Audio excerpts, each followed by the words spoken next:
Hello, everybody, and welcome to today's, the very first In Search of Legends watch party. As always, I'm Andrew, and I'm joined again by our superstar friend, Creator VC superstar Dom. Hello, Dom. Hello, everybody. Exactly. Great. I can see so many people are here.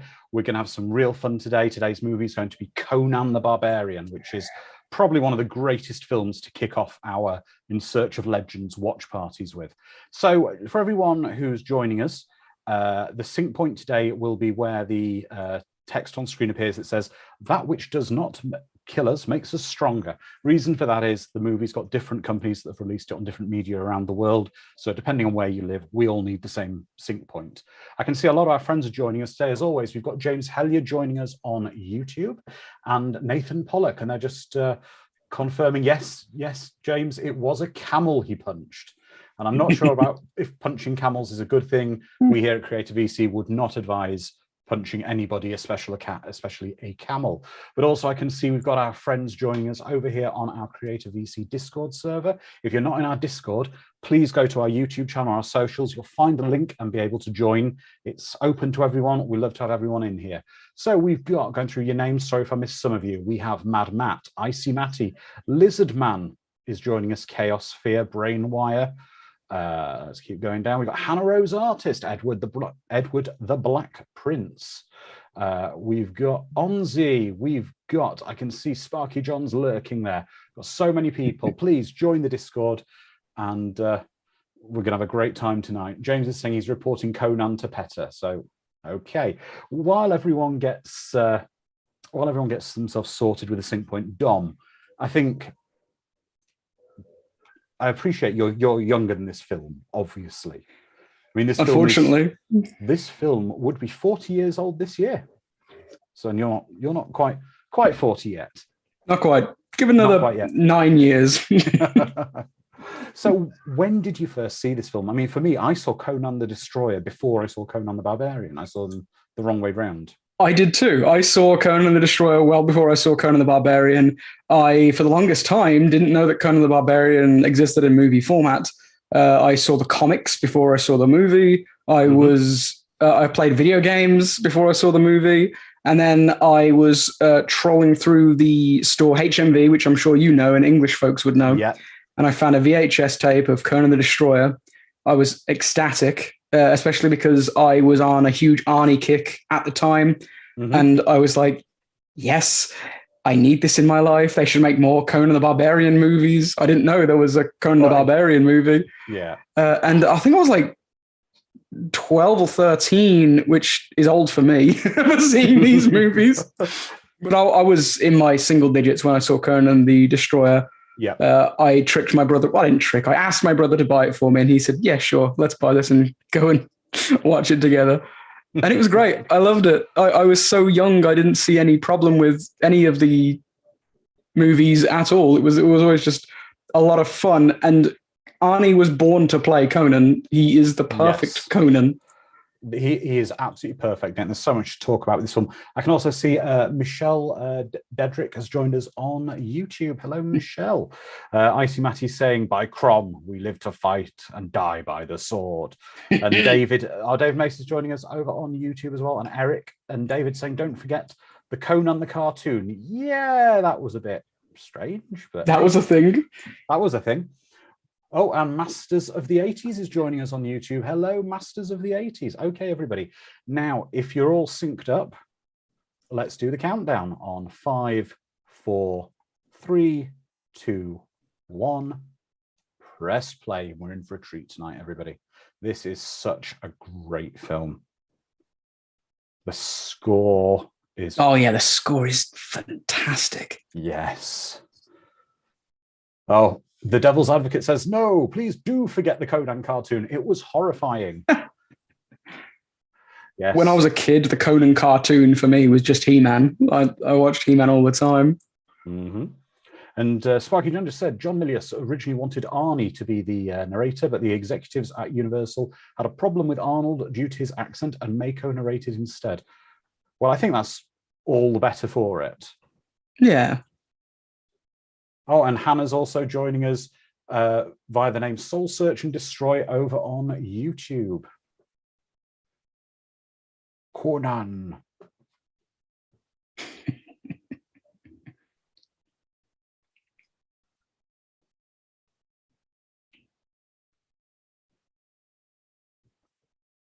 Getting goosebumps. It's It just like a is. story being an epic tale is being told to you, Yes, and then that James. score kicks in. Dino De Laurentiis, always a hallmark of quality. It really is. And this is the interesting thing now that I know as an adult, and I know now that this sword we're seeing forged here is his father's sword that is taken later in the film. I always got a bit confused thinking this was Conan's sword we saw, but it's not the same sword at all. What we're seeing here is the sword his father, the blacksmith, or is he a sword maker or a blacksmith? I don't know. Where's the differentiation? I suppose the differentiation would be a blacksmith doesn't just craft swords; they shoe horses and other such things. Or make axes, and is he a weaponsmith? I don't know. That's a question for our Discord and YouTube community. David, we are watching Conan the Barbarian. Is Conan's father a blacksmith, a weaponsmith, or a sword maker? Let's see what everyone... Lizard Man, they promise high adventure. They do. James is saying, that's right.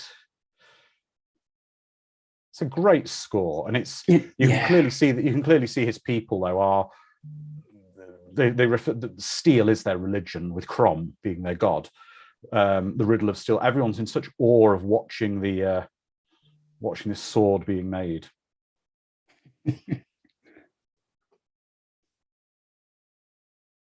Definitely use this music in D&D games that I host. It's such all the score I love to this film. And the character created by Robert E. Howard. Well, we'll discuss Robert later. He was an interesting fellow. But look at the quality. I mean, Oliver Stone co-wrote this. I mean, this is another one of those films that's better than it has any right to be. Definitely, I think especially in the UK for many years, I think you'll probably recall this, in the sort of the late 80s and the VHS era and the early 90s, this film was quite almost disrespected in a way, as regarded as a borderline, I wouldn't say video nasty, but a rather unpleasant kind of film that didn't get a lot of love. Definitely. I remember when I got like Conan the Destroyer on VHS, I had some funny looks in the store, mainly because I was yay high, but it was definitely frowned upon. The common consensus was a negative one. And I never understood it. Like growing up, I loved it. It was amazing.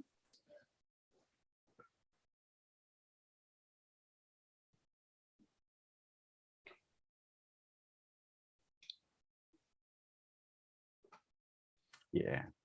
I once quoted the riddle of steel to some Jehovah's Witnesses who knocked on my door to make them go away, informing them of my god Crom. Yes, I already have a god. I did basically most of the my god will ask me the answer to the riddle of steel and he will cast me out. And they just went, thank you for your time today, sir. It's one way to get rid of Jehovah's Witnesses. Yeah. Or anyone who comes to the door, just start spewing out Conan quotes. Okay, good point from Devil's Advocate here. Although I know myself what a video nasty is, could you explain for the audience perhaps what you meant by that? Well, it was spun by what were called video nasties. There were certain horror films that mainly didn't get really theatrical releases, and a lot of them didn't even get official releases in the UK in the 80s. During the sort of the early 80s, kind of the dawn of the home video recorder, there'd be tapes traded or unofficially passed around, or in video stores maybe where they weren't covered by the BBFC, which is our classification body, very similar to the MPAA who do it in the States. This film, especially because when it came out in the UK, it kind of got a bit lumped in with some of the video nasty stuff, even though it wasn't one. It had a bit of a reputation in the 80s for being extremely violent. Mm-hmm. Because in England, the violence was something we frowned upon heavily, very heavily. If a film had a certain amount of red blood, that's it. It was very frowned upon. David's asking, is there a way to drop a timestamp? Okay, David. Well, we're just coming up to about 6 minutes and 15 seconds in-ish. So now we're just seeing the... this is just... I just love this kind of... We've got no dialogue, but we don't need it, really, at the moment. This is something Dom and I were discussing before this film starts. This film has very little in the way of dialogue, for the most part.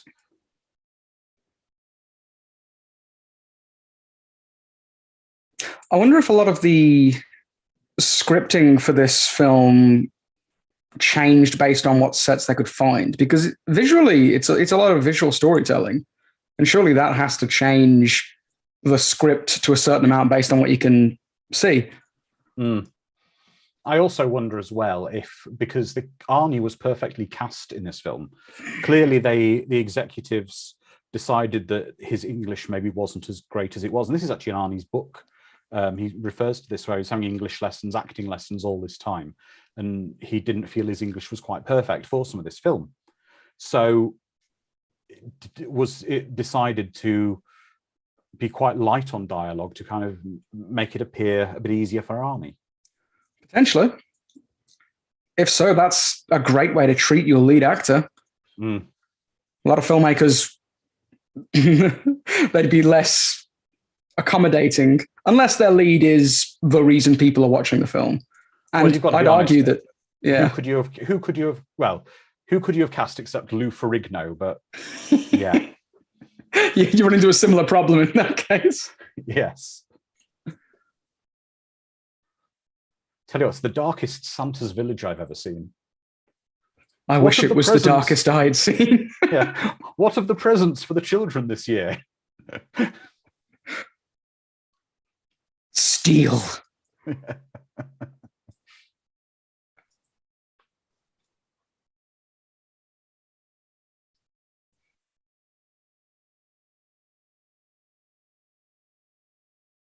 I think one of the best things about this film is the effect. Well, the effects are great, but there's very few kind of anything that isn't real. Kind of. I mean, we see some miniatures and some puppetry occasionally in it, but it's a very much a solid action film as well. Yeah. KSV says the Krampus raids tonight. I'm sure in some culture, this is what happens to the naughty children at Christmas, to their village. Certainly in Birmingham, England, where I grew up. Exactly. If you weren't good. Presents, ash, skulls, and socks. If you're lucky. Yeah. Oh.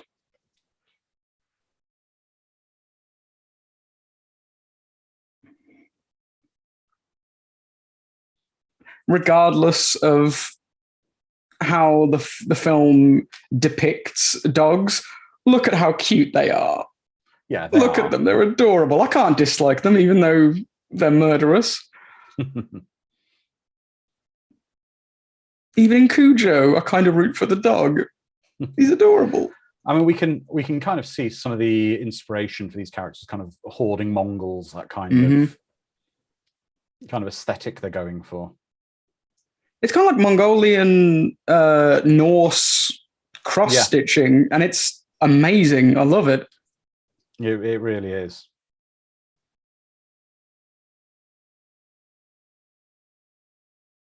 I am realizing how many of my D&D characters truly are just rip-offs of Conan the Barbarian. You can also see a couple of them were really sweating in their helmets in the snow, so must have provided quite good insulation. Yeah. Exactly. Andrew Gorhan, forgive me for saying that wrong, on YouTube. The arrival of the picked scout is such a wonderfully Frazetta painting come to life. It really is. It's the opening to this film is operatic. This would be an opera. You can imagine having the score, the kind of the score just playing as we're getting here. This is perfect. And again, visual storytelling. You know everything that's going on without a lick of dialogue. Yeah.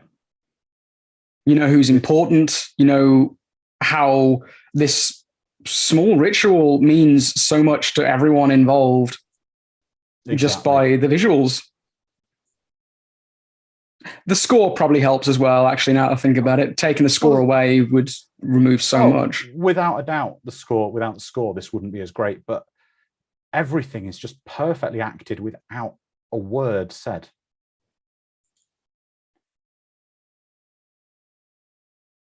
Thanks, Andrew. If you want to phonetically write your surname in YouTube, I will attempt to say it.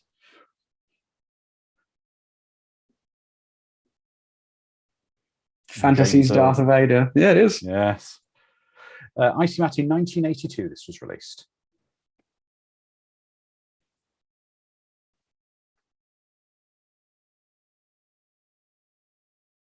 I'm going to, while we're waiting for bits of the film to start, get into a bit more of the action, let's address the elephant in the room.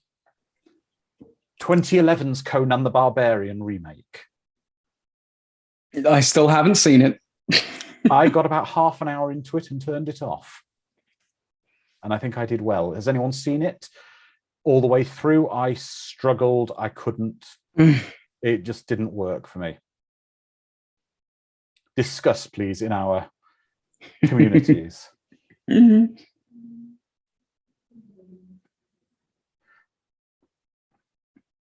Oh, Masters of the 80s says it's a stinker. So, Andrew Gorgen. Okay, that's your name. Hopefully we got that right. Icy Matty, yes, it's 40 years old this year.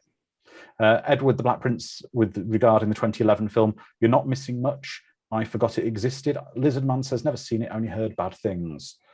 The Devil's Advocate over on YouTube said, I watched about 15 minutes of Conan 2011. It just couldn't make it. And I got Andrew's name right. That's great. Onzi's saying he watched it in the cinema. It was meh, but not comparable to this classic.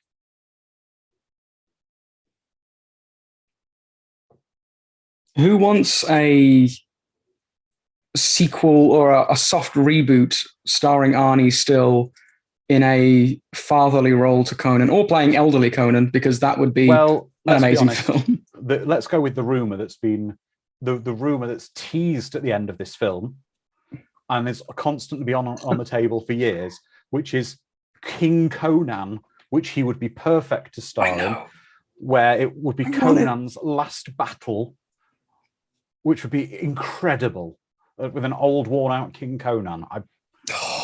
Take my money now, yes, please. Do it.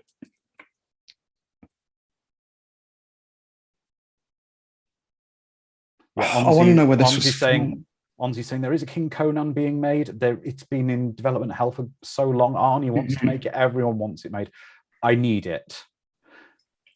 I need a King Conan in my life. It's not a rumor, it's happening. It will at some point. It's been happening for a long time. Let's hope Arnie lasts long enough.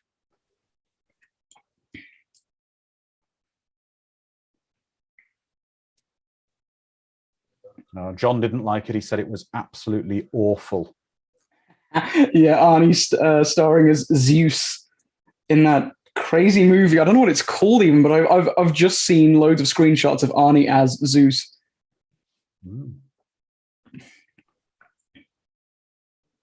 Well, Andrew Gorgon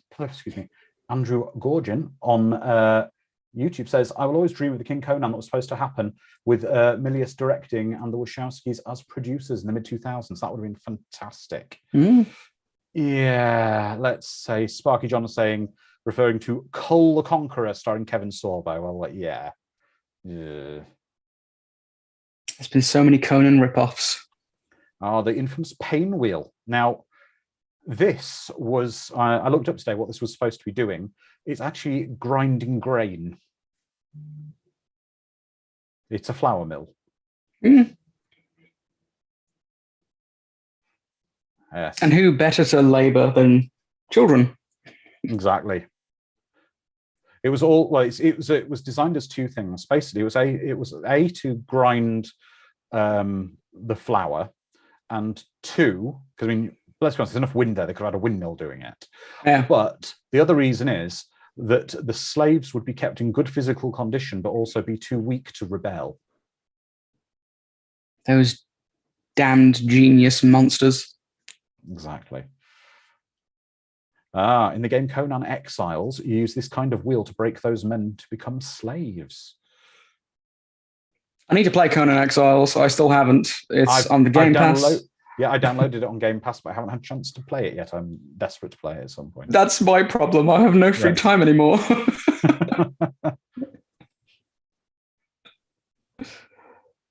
Yes. Red Sonja. They're saying Arnie Zeus in a car commercial. Yes. And Andrew again on YouTube says, let's not sully this talk of the iconic Conan with Cull the Conqueror. Let's not have any Cull. Let's Cull the Cull, chat. Hey, I was waiting for you to make that joke. Now, this is something I did pick up on the film here. That this guy takes Conan as his sort of slave to become his warrior, etc. But Conan seems to develop quite a bond with this guy. As in, obviously he's maybe a slave and he's just willing to do whatever. But I think there's a semblance between him and his father, and Conan's deceased father. So is that maybe a thing as well, though, where they were hinting on the guy looking like that? Quite possibly. In the Conan lore, as light as it is on this movie, it goes with it that like there's a plan for everything and how things sort of have a rhythm and a rhyme to them. So having a man be similar in appearance, and you don't really get much with Conan's dad, so you don't know what the character is like, but no, it could be similar. It doesn't treat him that awfully. It takes him from a worse position, I suppose. So to Conan's mind, the grass is greener. Well, you can actually see, it's actually explained now that Conan actually starts to enjoy himself because Conan starts to build self-esteem. Mm-hmm.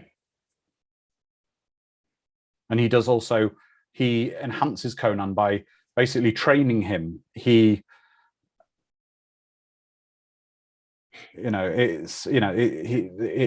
train him. They make reading materials available to him, so they better him. He's what fed doesn't well, break you makes you stronger. Yeah.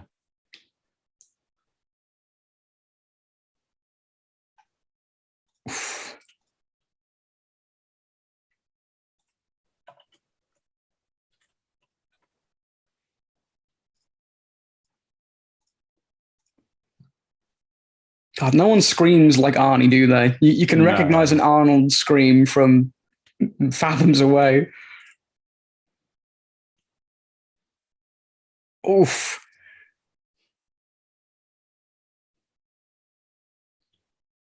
Oh.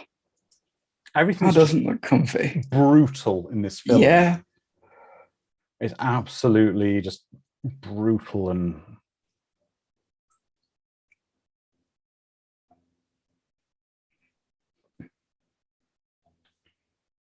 So the question I've got now for our community, YouTube and Discord, of course, is if you were to recast these films now, let's say these weren't made, who would you cast in the Arnie role?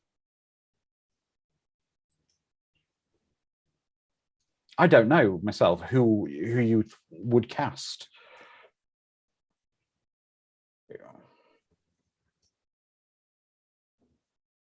I think his limited acting kind of helped. It does, yeah, because he's a barbarian, a brutal force of nature rather than a charismatic leader. Well, Phonic is saying Dwayne Johnson's kind of the obvious choice. You see, too charismatic. That's the problem. He'd want too much dialogue as well. Dwayne Johnson can't kind of keep his mouth shut in films for very long. He's too likable. Yes. James is saying The Rock as well. That's the thing. From a physical point of view, yes, The Rock could do it. Vin Diesel. Ooh. He's too doughy. He's too lumpy of a guy. Yeah. You don't use the word family every 5 minutes in the film. Oh, yeah. If Carl Urban could bulk himself up tremendously, Carl Urban would be a decent fit because his role as Judge Dredd was very reserved, yet he just eluded this power. Not eluded, that's the wrong term. But yeah, he just oozed this fearful persona, which is very much what Conan needs. Oh, good. Andrew on YouTube, Dave Bautista. Possibly. Actually, yeah. Dave Bautista would be a pretty good Conan.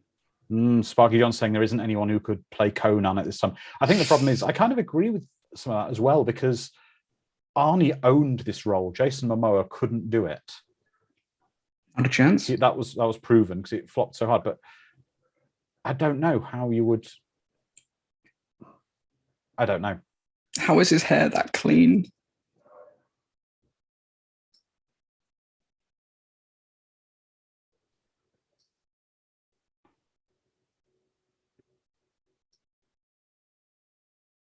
Yeah, I don't want Conan O'Brien playing Conan the Barbarian. I kind of want to see that movie now.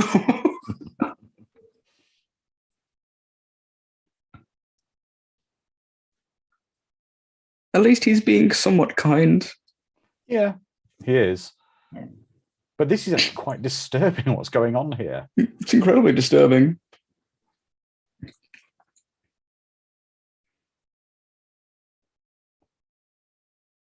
All his mates there, like, well, it's the noise everyone watching him's making. Oh yeah.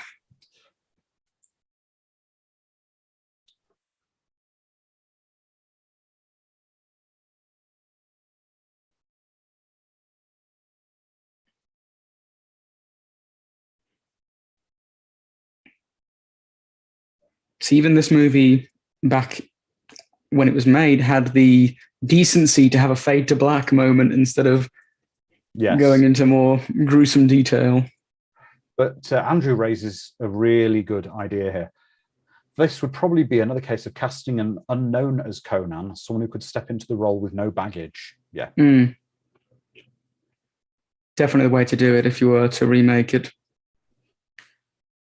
I just don't think it needs a remake. This film is great. Right, I'm going to say this now. Right, communities, get this out here. Get this out now. Can everyone please quote the scene? Wait now.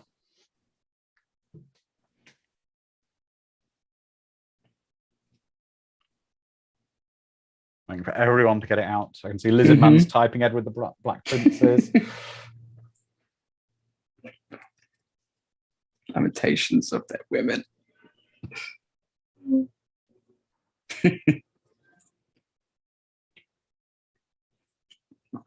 Too slow, Edward says.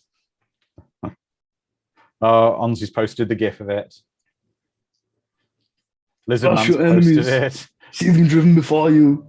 And hear the lamentation of their women. Now, this is an interesting scene that I pondered on this earlier. Is he letting Conan go just to be nice? Is he letting Conan go because he thinks someone's going to take Conan from him? Is he not wanting Conan to be further exposed? Does he feel Conan's paid a debt to him? This is very much like the stereotype of taking the dog out into the woods and saying, "Go, you're free now, go." See, I was thinking Harry and the Hendersons more than a dog. It is a bit Harry and the Hendersons, isn't it? I don't want you anymore. I'm not your friend, Conan. Go on. Eric says he earned his freedom. Well, he did, didn't he? Yeah.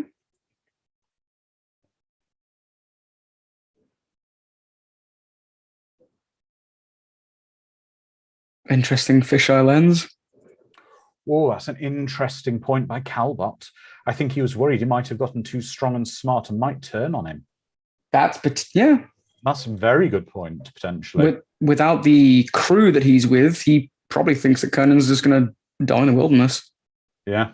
He's not known how to survive on his own at all.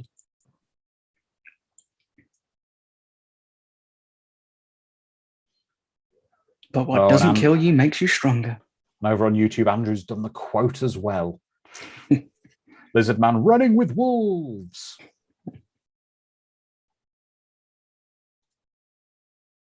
His contract was up for renewal and he decided not to renew it. The band of bandits was downsizing, and unfortunately, Arnie's position, Conan's position, wasn't there anymore. He's being outsourced.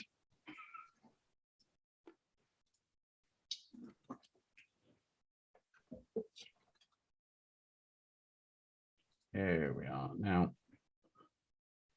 Oh, the puns are coming in. His contract was up and he decided not to renew it. He wasn't elected for another gladiatorial term. That's from Atta Prime. Welcome. Then, Andrew on YouTube saying maybe he didn't want to see him die, which would be his only future as a pit fighter. True. Yep, that's right. That's why it's called the Atlantean sword. Sparky John is saying, according to the original script, the tomb where Conan gets his sword was part of the lost city of Atlantis, and it's supposed to be a king's sword, which is why it's a magnificent sword and one of the greatest swords in. That's okay. Let's go for that. Let's ask that question of all our community now on Discord and YouTube.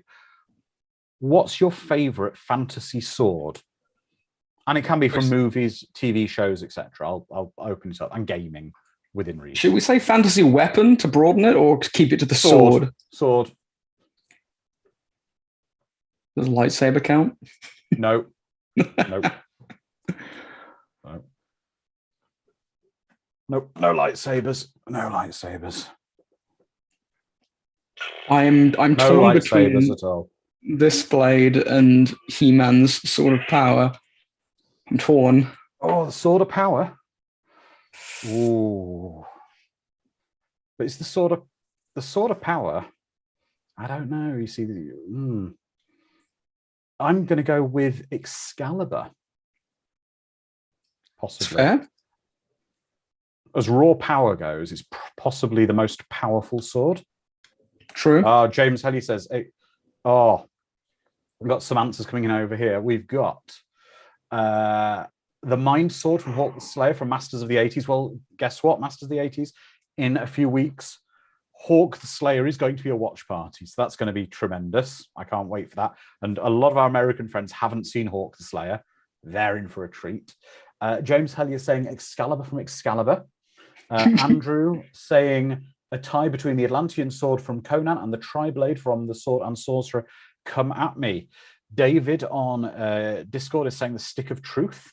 Phonic saying the Gut Sword from Berserk. Oh, yeah. So that's the Dragon Slayer, I think it's called. This giant behemoth piece of steel. All right. Phonic, I'm there with you. I enjoy me some Berserk. Well, we've got a couple of people. Chaos Fear and Omzi saying the Sword of Omens, which I'll speak about in a minute. Fraglord saying the Sword of Power. Jedi Wizard. Jedi Wizard saying the sword from this and the one from Beastmaster.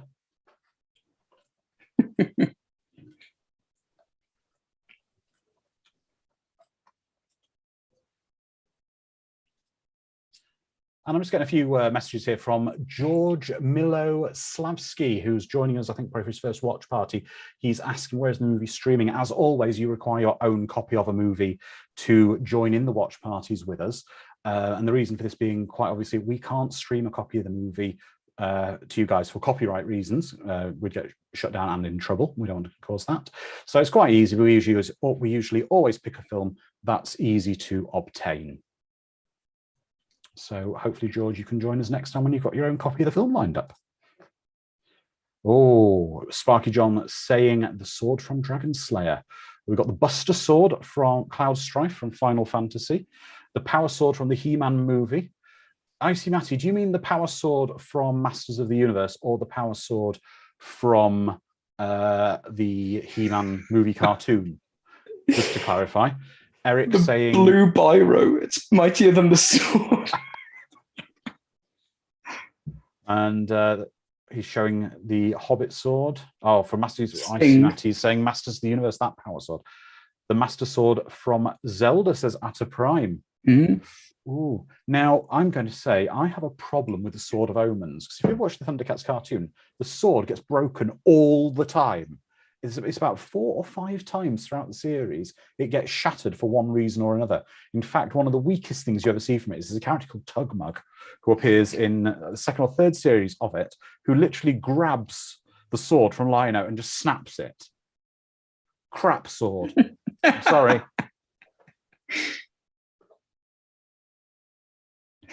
That would be my reaction as well, Conan, if I was invited into the hut of a lass and she threw powder and it exploded.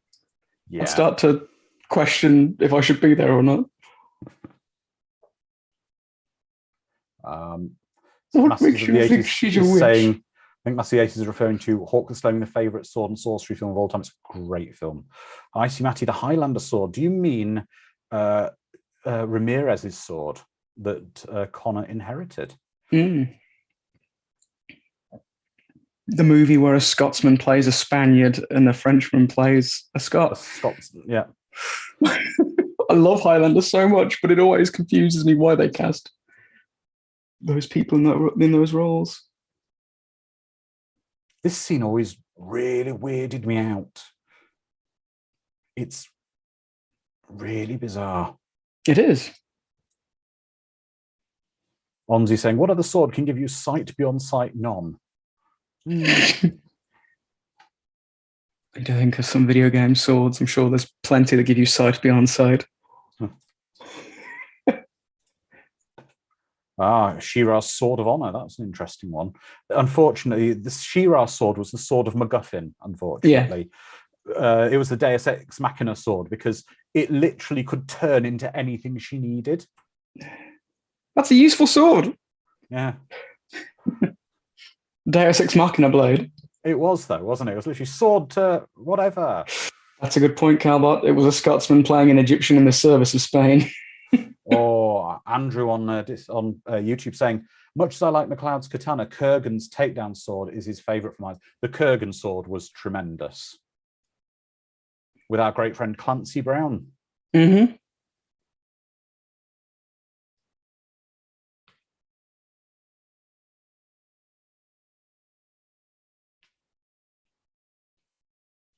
Exactly, Fraglord. The Sword of Omens breaks like a teaspoon if used against someone good. Yes.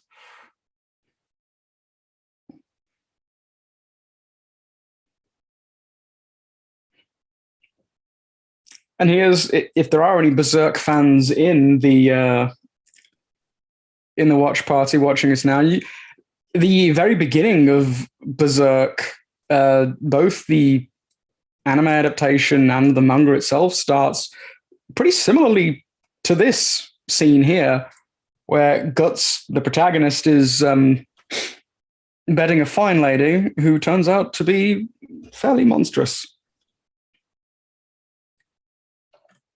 Fatality.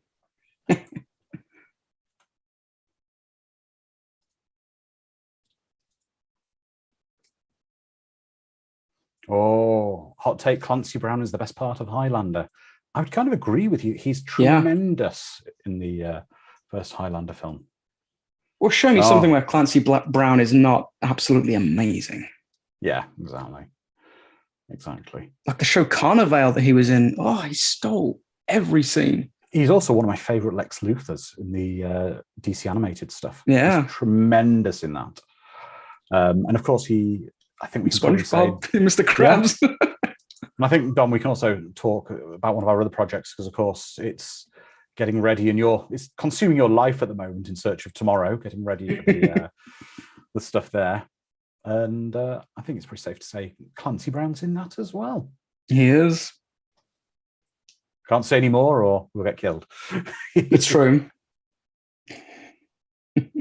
Oh, Supertoy. Now, this was a really great but unusual casting for Supertoy because he is actually not traditionally an actor. His name's Jerry Lopez, and he is and was one of the greatest surfers of all time. He hadn't done a great deal of acting, but he's just great in this. See, we should hire more surfer bros to be in our movies. Well, he didn't do many movies at all. but he was absolutely brilliant in it.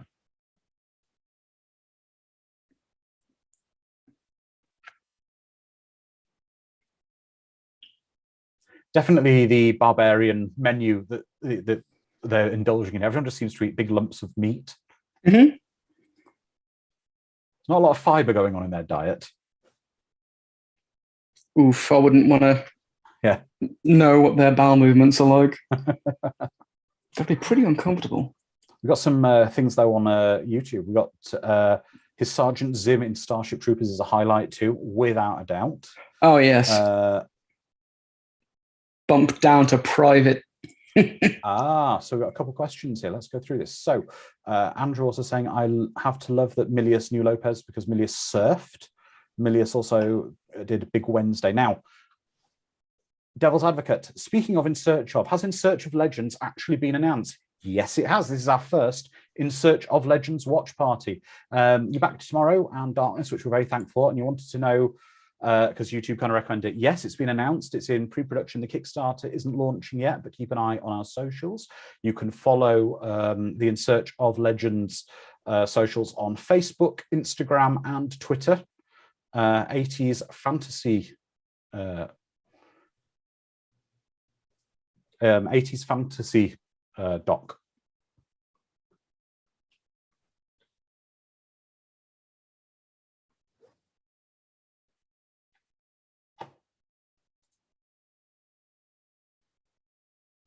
Again, the score is phenomenal.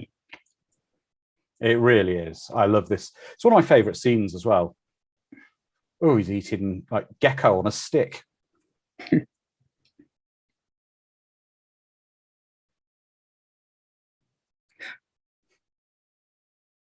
The locations and the sets. They are. It's just.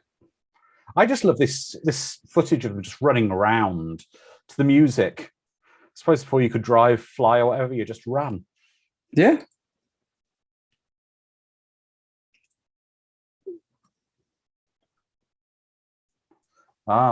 Peter version 1 just says, just join, not sure where you are. The sword that Arnie found in the tomb, who was that? Because that sword shattered his father's sword. Later in the film, spoilers if you've not seen this, but that sword is an Atlantean sword. It belongs to something like an Atlantean king, it appears.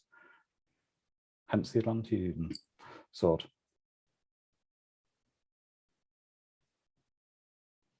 Wow. Sparky John just saying, can you imagine this?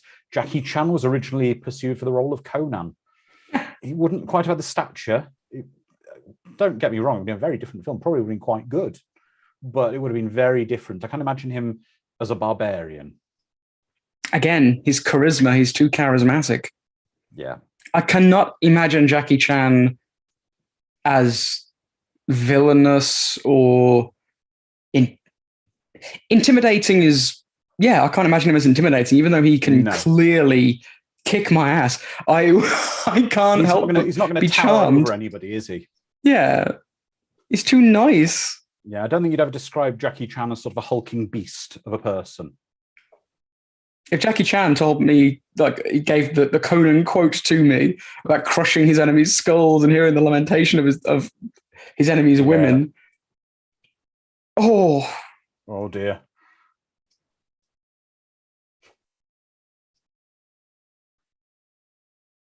I could go for that, Sparky John. Sean Connery was considered for the role of Thulsa Doom. Yeah, I could go for that. Oh, that's a good point, Edward. Arnie does have a thing for punching animals in his films. He uppercut a reindeer as well. Oh, Jingle All the Way. I love that movie so much, and it's nowhere near as good as I remember it being, but it's still such a lovely film. I watched it with my wife and my family this Christmas just gone, because my family had never seen it before. I was surprised. Wow. Well, Peter Version 1 says Jackie Chan could have played the wizard. I don't know. He possibly could have. But I think Mako is really... He's got that kind of deep, mysterious voice.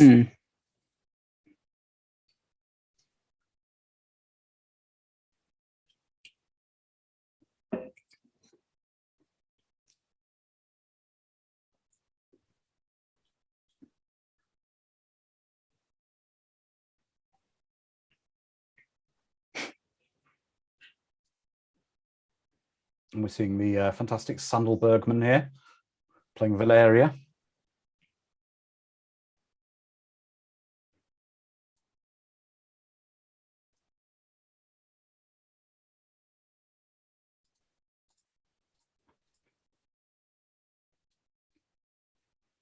Oh, Eric saying Lou Ferrigno could have played Conan. Again, I think, Dom, you referred to this earlier, we might have still had the dialogue issues. Yeah. And yes, Sparky John, first extra, and now Jingle All the Way. As you can see, my repertoire of classic movies is... Yeah. I see, Matty, that's the point. That's the thing, Lou Ferrigno is... He's great, but he does have hearing problems, which means it causes him speech problems in certain stuff. So yeah, that could have been a challenge, especially back then.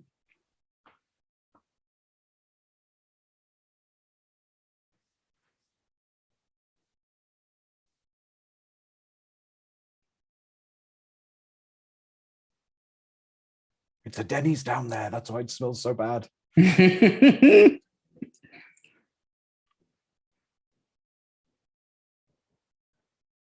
right. I see Matty saying Lou is the Hulk. He definitely is. Yeah. Live action Hulk. But Hulk wasn't exactly a part with renowned for much speaking of it. What about Sam J. Jones as Conan? Maybe.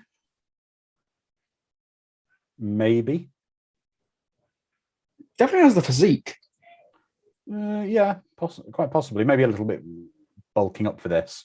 Because let's not forget, when Arnie was casting the role as Conan, he actually had to drop some muscle from his bodybuilding days. It was, I believe he had to drop about 20 pounds-ish of muscle. In his book, he commented on it.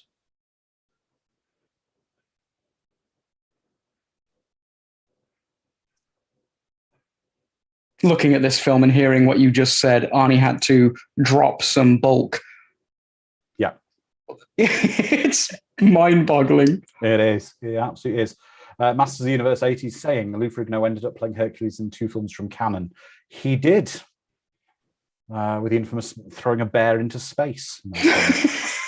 Ah, yes. Hercules.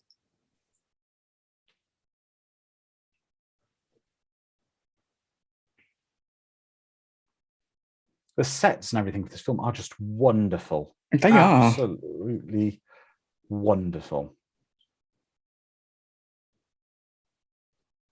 Costume design and everything. Well, this is some of the stuff I'm really looking forward to us doing with some of these fantasy movies we're going to be covering, where we see these incredible sort of sets that were built. Even some of the low ringers in like 80s fantasy movies, they still have a certain charming look to them. It's something else. It's something you don't get in like sci-fi movies from the 80s. You have the classics, you have some outstanding visual effects and sets, and then you have McDonald's cardboard boxes painted to make a spaceship, and you can tell it's charming, but it's something else. Fantasy tends to use scenery far more often than built sets, and when there are sets much like this, they're just something otherworldly, not quite alien. It looks almost real, but with this flair, this fantastical flair that you believe that this place could exist, that people would worship in this temple. Exactly. It is just great. It just looks gritty and dirty. It looks old. It looks sweaty. Yeah. You can almost smell the scene. Yeah.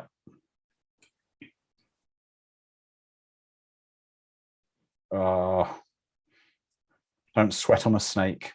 It's a good lesson in life. It's one I'll take to my grave. Yep. Don't drip sweat onto a giant snake. That's right, Sparky John. Conan the Barbarian was one of the last film, the last film released by Media Studio with a mono soundtrack. I believe the budget was approximately $30,000 to convert it to a Dolby stereo format. And De Laurentiis went, no. Even though he probably spent that on like the Rat Party or something for the movie.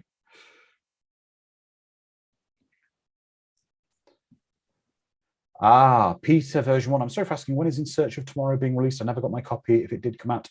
In Search of Tomorrow is going to be released at the moment. Physical rewards will be shipping, I believe, sometime in April at the moment. Is it, Dom? I believe so. Our premiere is happening next Saturday in Hollywood. That's right. And I believe digital versions will be available in April, I believe. April, yeah. Valeria, can we all agree she's the smart of the three warriors? She's the smartest, says Andrew on YouTube. Yes, she is. Brian Thompson would have made a great Conan at some point in his career. I kind of agree, but I can't see him being a major studio's Conan. He would probably be a direct-to-video Oh, God. Be a direct-to-video Conan, I think, unfortunately.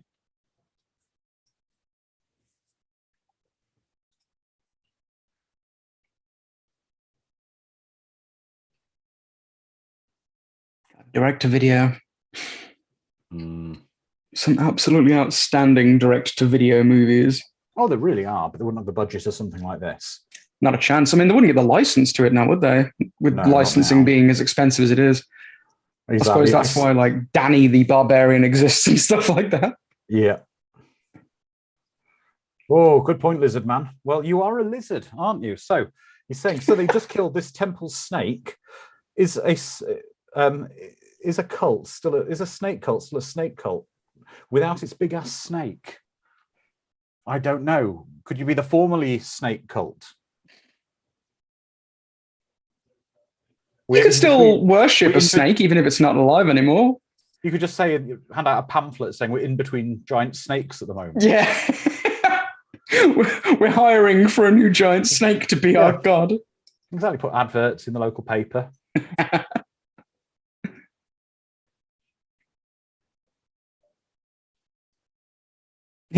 He can project his voice. Yeah.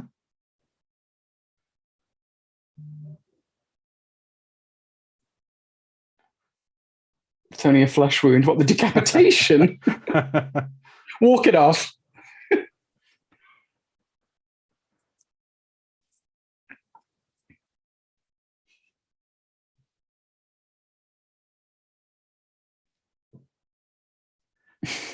Who would have liked it where Valeria said, "Who wants to live forever?" if she'd have said, "Come on, you apes. Do you want to live forever?" It's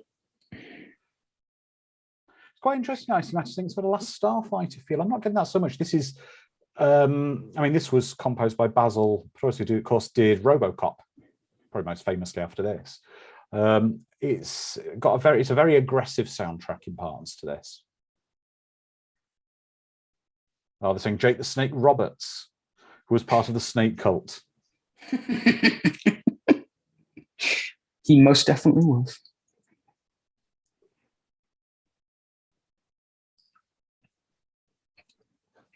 Conan's Roughnecks. That's right. I'd watch that movie. I would. Conan fighting the Starship Troopers in medieval times. Mobile infantry barbarians. Yeah. There you go. That's all we need. Hear the lamentation of those arachnids. Exactly. So I'm assuming this is like a room they're renting in a hotel or something. It's an Airbnb. A nice travel lodge or something. I'll be rolling over. Someone's left a chocolate on the pillow or a biscuit or something. Yeah. Sorry, cookie for the Americans. Mm-hmm.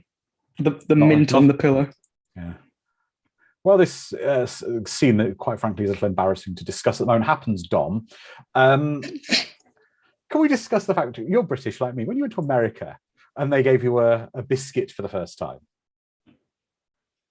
and it was a bit like a scone.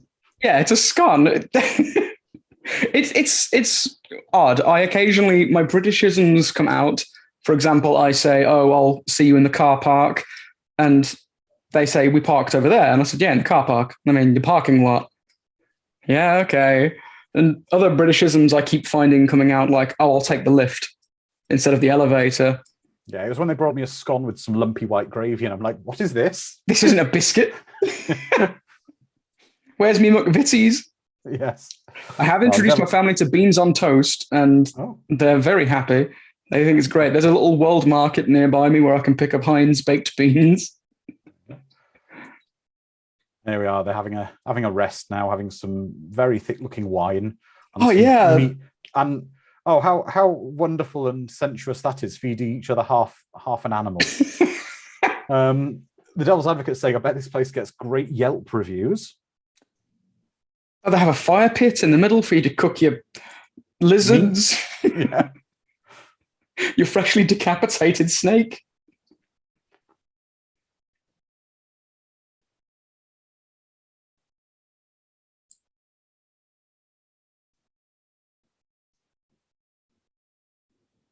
Are they just upsetting that pig? Are they planning to slaughter it or something? Or potentially. See, Valentine's Day tomorrow, and Conan is getting his last a rock the size of a small fist.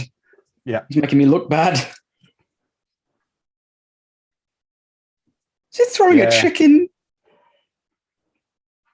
It's definitely like drinking when you get properly drunk, when someone puts strange hats on you and things. And yeah, yeah. Who hasn't?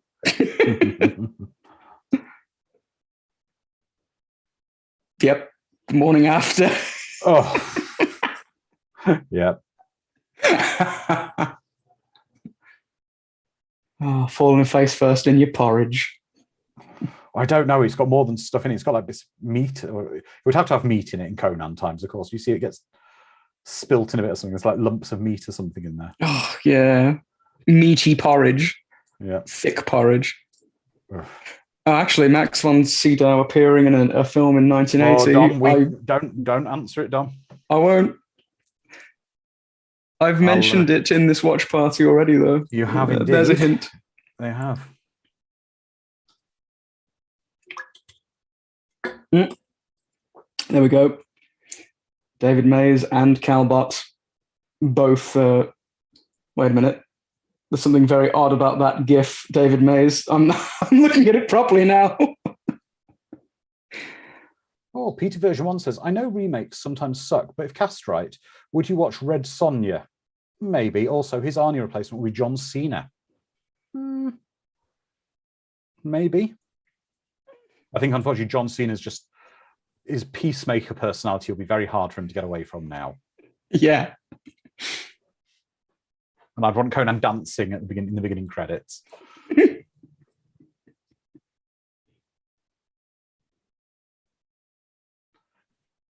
Can we also credit one thing about this film that I think was really good, in that there don't appear to be any people who are inexplicably British in it.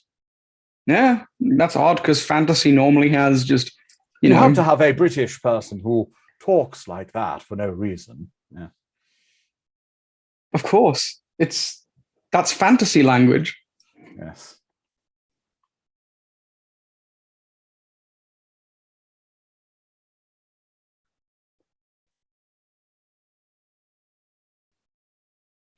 Max, you legend. King Osric he's playing here. Mm.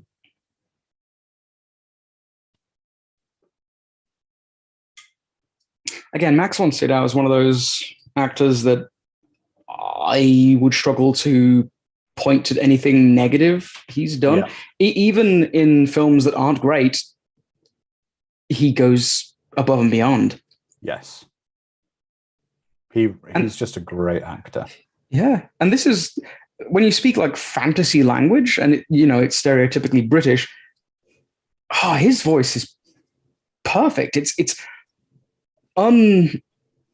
You're unable to pin it on anywhere geographically. Yeah. He was such a great actor that he just never delivered a bad performance. He was tremendous. He also seemed ageless. Yes. True, ageless at the old age category, but still.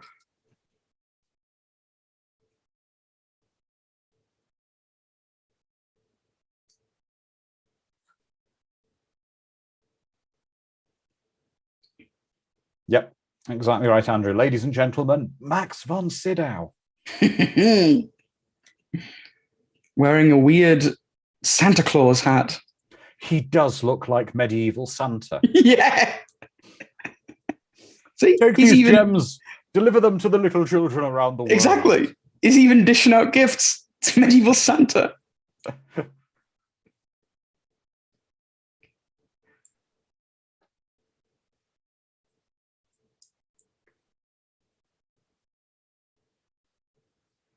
I see. What's great about the wardrobe design here, he's regal, right? He has this crown, but it's still dirty. It's still gritty and grimy.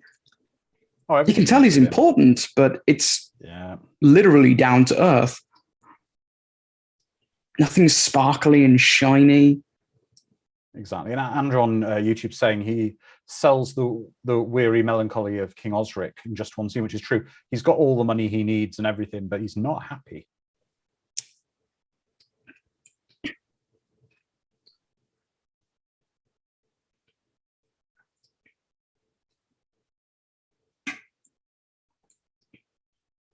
One thing I didn't appreciate on rewatching this is how long it takes until Mako actually appears in the film. Right. On screen. I mean, we are basically, if we say the end credits are probably going to be 10 minutes, which they usually are for a film like this, we're nearly halfway through and he's not appeared yet at all. Yeah. Oh, Soul Search and Destroy, because there were no washing machines, dry cleaners, or Tide Pods in fantastical pseudo-Norse land.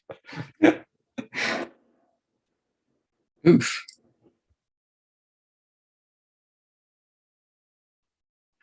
I do definitely feel, though, that a lot of the dialogue in this one, especially when at some point we will watch Conan the Destroyer, not in the immediate future, but you can tell as Arnie had progressed in actor, it's very much like they seem to give the heavy lifting of the lines and the dialogue to other actors. Definitely, which is for the movie's benefit. Yeah.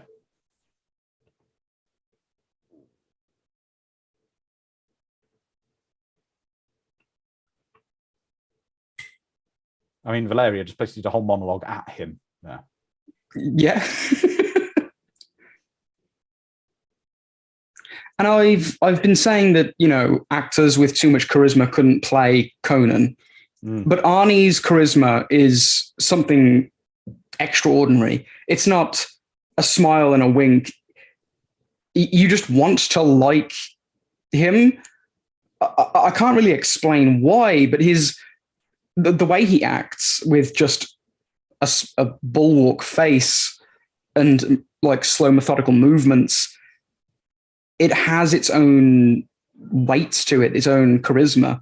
That is really hard to pin down. And again, Arnie cast in pretty much anything.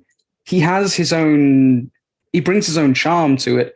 And Arnie appearing in things, even things like the latest Terminator movie, which I personally don't like, I liked Arnie in it.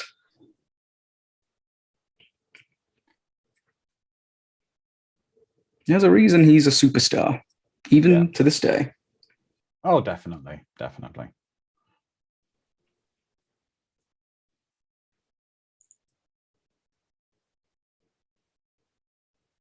Oh, this scenery, it's lovely. It's beautiful. It is gorgeous. The whole thing is. Getting strong Utah feeling now. Well, he's going straight from snow to sort of the desert.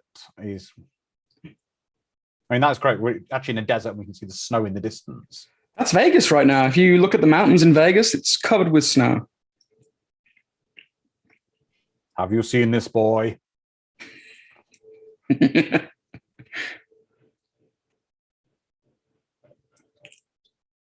want the dialogue of these people and when he's going, who is that? I don't know. Why did a hulking dude just come up and show us a sigil and run away? Yeah. But again, you understand what's going on without dialogue being said. Yeah. I suppose that's one of the things that also would have helped this film market quite well in other countries than America. Yeah. You know, non-English non-primary English speaking countries, because the translation of the film for a lot of it would be fairly easy, because there's not a lot of characters actually speaking on screen. Have filmmakers forgotten how to tell stories that way? I don't know. Do they believe audiences need to be told everything? Well, quite possibly.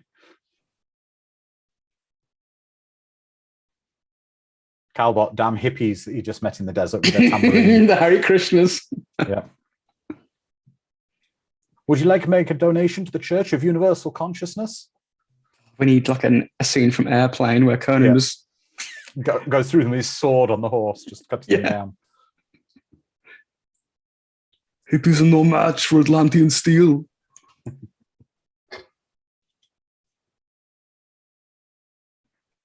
And again, I keep bringing this up, but the sets, these they are just rocks that are just there. At no point in my childhood or now do I sit there and question why they're here. It just looks like a part of the scenery, part of this world. Soul search and destroy, and suddenly Norse fantasy hippies.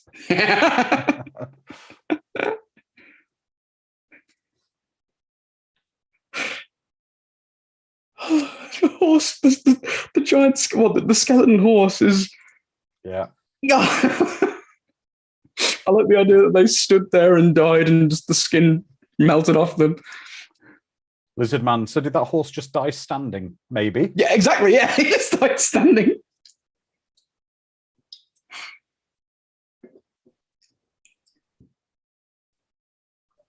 Of course you are.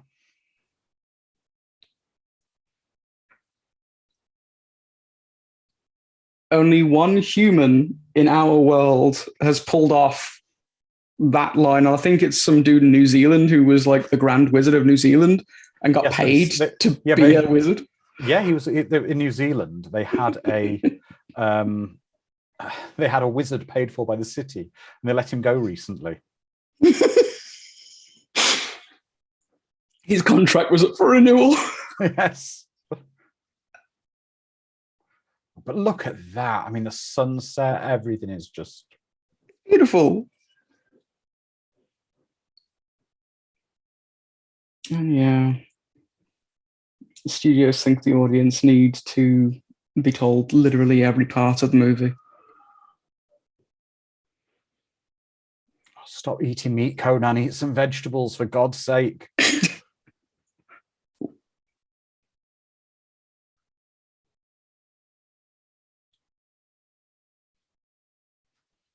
It doesn't look very tender either. It looks a bit twangy, that meat. Right.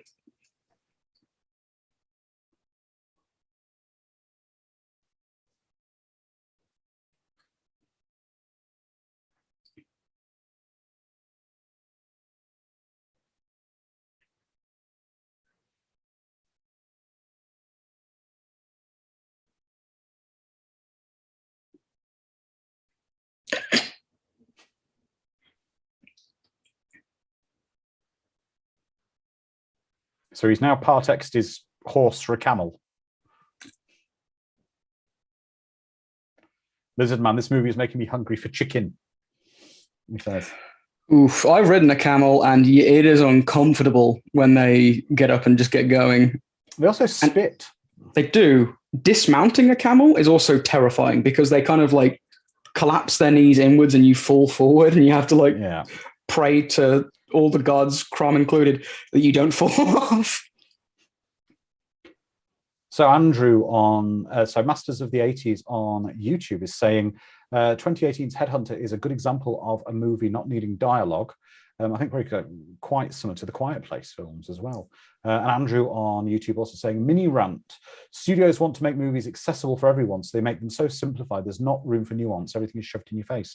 I think what we can say is, I mean, not all, I won't generalize and say all modern movies are bad and all modern movies are good and all old movies, you can't say all old movies are good and all old movies are bad. But it's true.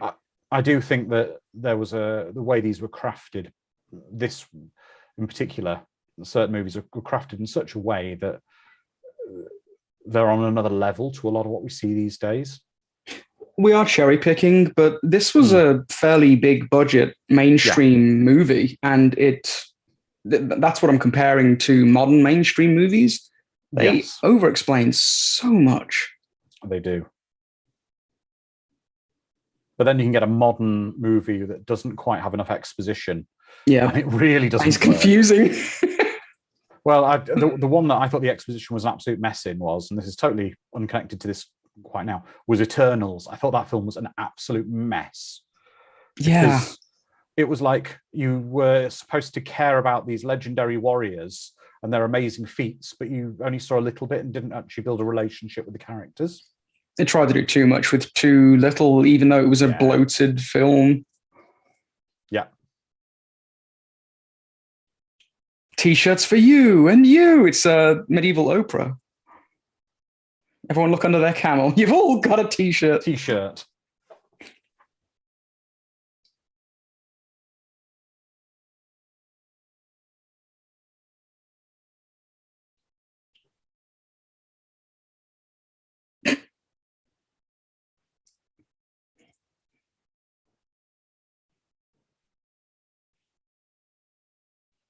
That's true as well, Andrew.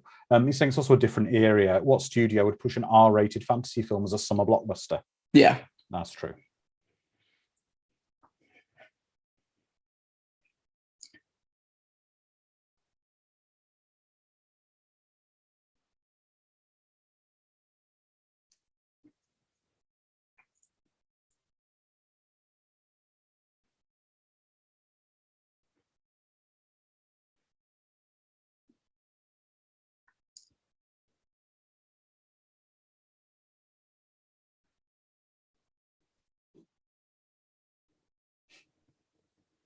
The old steal the clothes bit. It's amazing. Always works. Though, that they basically fit him. It would have been funny if they really didn't and he was rippling out of it. That would be tremendous. If the clothes didn't even come close to fitting him. They looked like he was wearing a toddler's outfit. Yeah.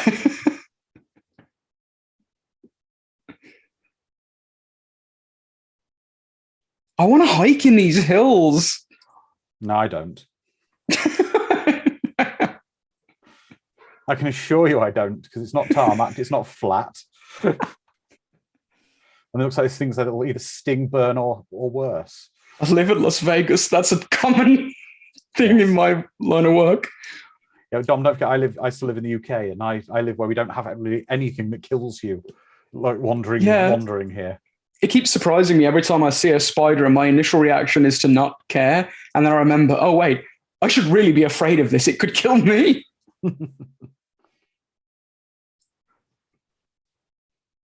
I don't think I'd want to be in the desert wearing all that leather. Oh no, that would suck.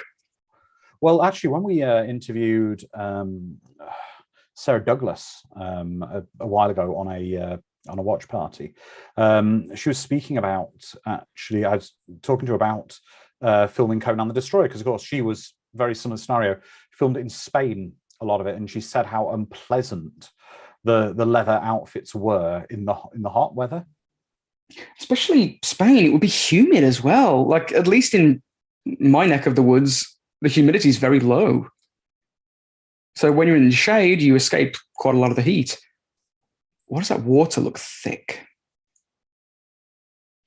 David wants to know, talking about spiders, is arachnophobia still happening?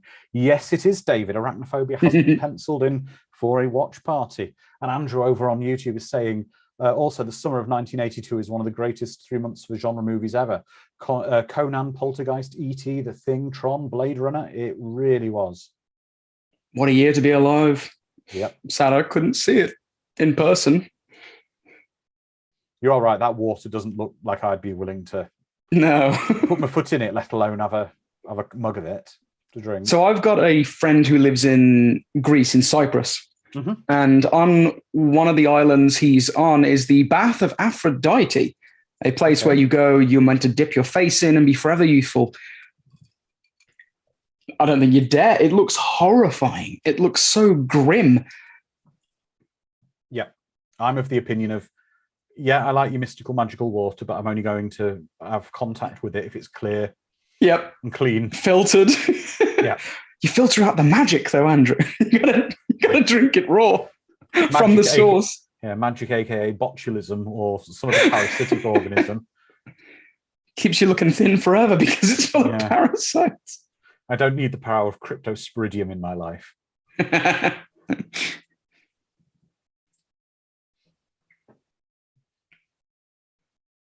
I don't know why, but I will say this scene. I think it's probably how well the Monty Python movies were done. This scene could turn into a proper Monty Python type scene. Yes.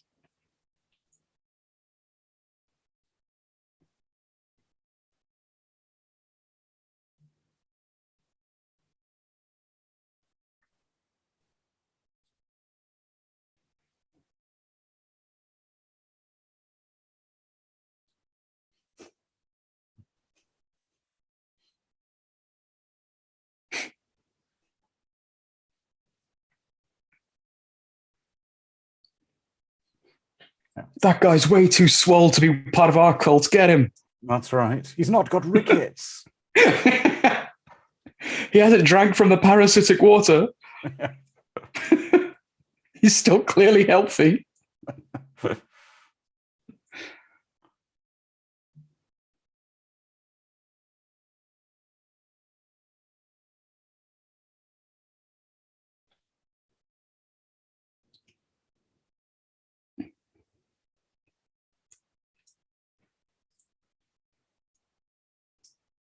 That's right. Put his blood in the drinking water supply as well. Yeah. I also like the idea that they were literally just holding him down, like treading on his knuckles. Yeah.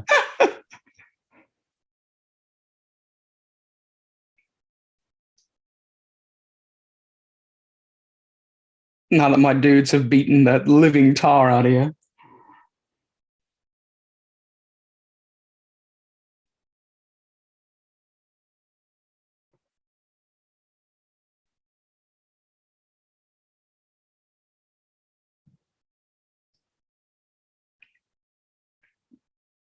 The higher up in the hierarchy of this cult, do you get given a snake, or do you choose to wear a snake? I don't know. When do I get my snake? That's what I want to know. And is the snake associated with your rank? Yeah. Like it's a green garden snake if you're a private. Yeah. Up to a monster Burmese python at the top of the 10 foot long. Oh, sorry, the 10 foot tall super giant snake. Yeah. That you ride like a mount. The god snake. You killed my father. My name is Inigo Montoya. Prepare to die.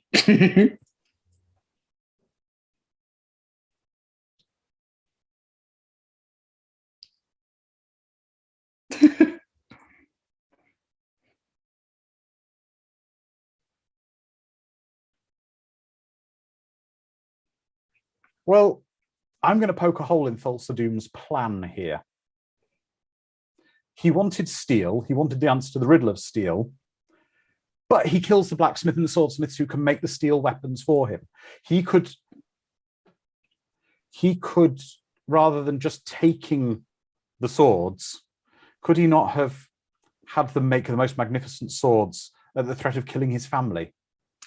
That would have been a better way of doing things. Yep. See, we need to start our own sword Snake cult. Yeah. Snake cult, yeah.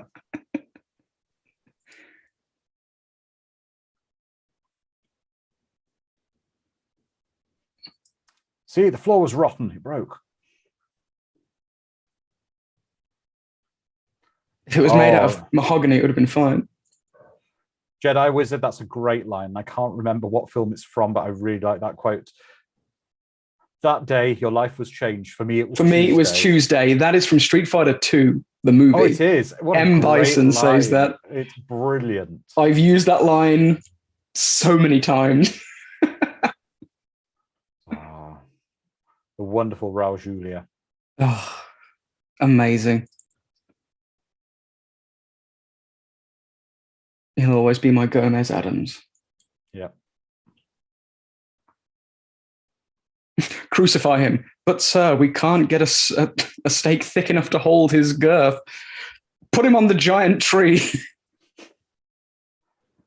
And I'm going to post a picture in our Discord community now. I got sent the other day. If I can find it.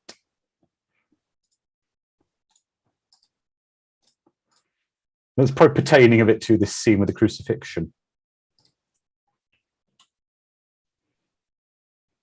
There we go.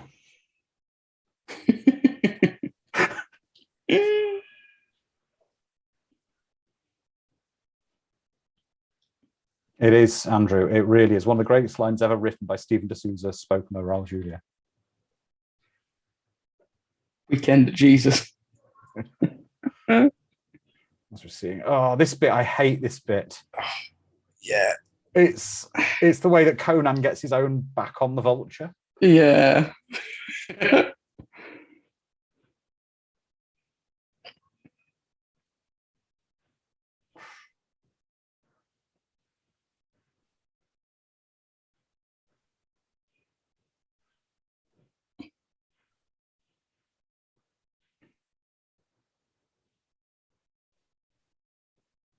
Now, this is a joke for the Disney fans. You can see when Animal Kingdom opened, they didn't have a lot to do on the first day.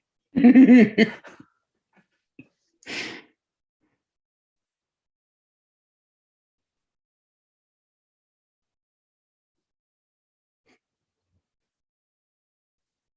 is beautifully shot, though, isn't it? With the sunrises, the sunsets, the landscaping. It is. And they truly found a place that looks totally barren, which isn't that hard if you look in the desert. Everything looks barren.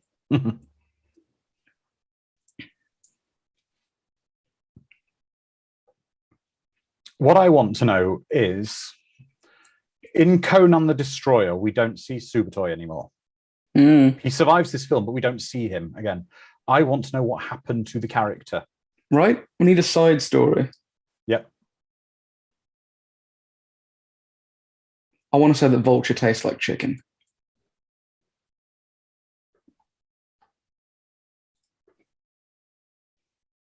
James is contacting Peter again, over eating the vulture.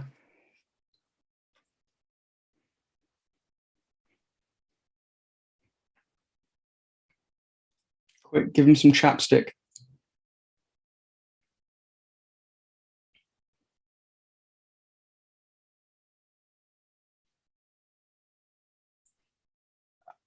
I mean, he's actually dead here. Conan is the main character is dead.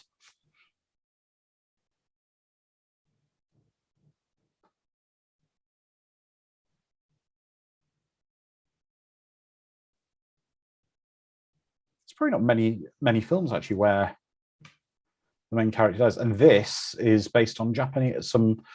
This is actually based on some Japanese stuff I was looking up. Whereby you write, they put kanji on, but this runes they're putting on him in this case.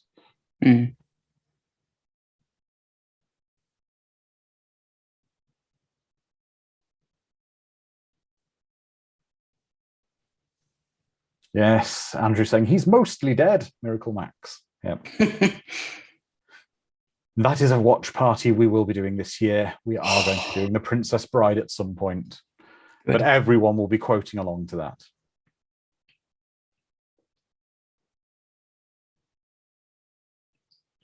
What better reason is there than true love? He said true blave, which means to bluff.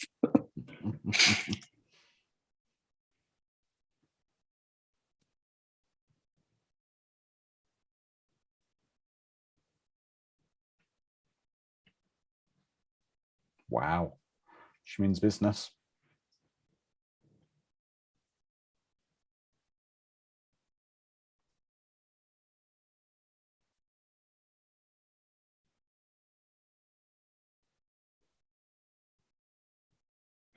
I wonder what lens shot that ocean scene there, because seeing how dark it was, yet seeing the waves cresting was beautiful. Yeah. It's also, this location is quite interesting. It's supposed to be on the coast, a desert on the coast. It's a big beach. It's what all deserts are.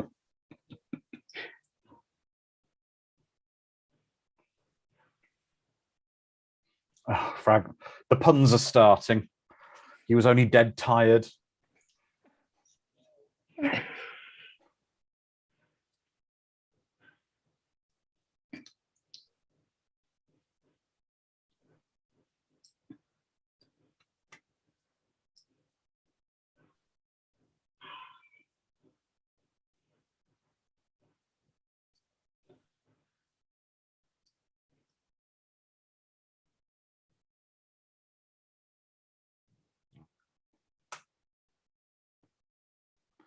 Oh, that's a good question, Sparky John. Would I agree with it? And let's ask the community that. Arnie said later in an interview he was born to play Conan. I'd agree with that. I believe so as well. I think so. And Eric's saying, are those wind effects? Are they drawn effects? I believe it is animation for some of it.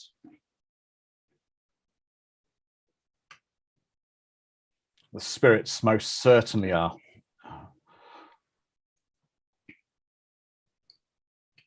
I like this effect because it is very ethereal.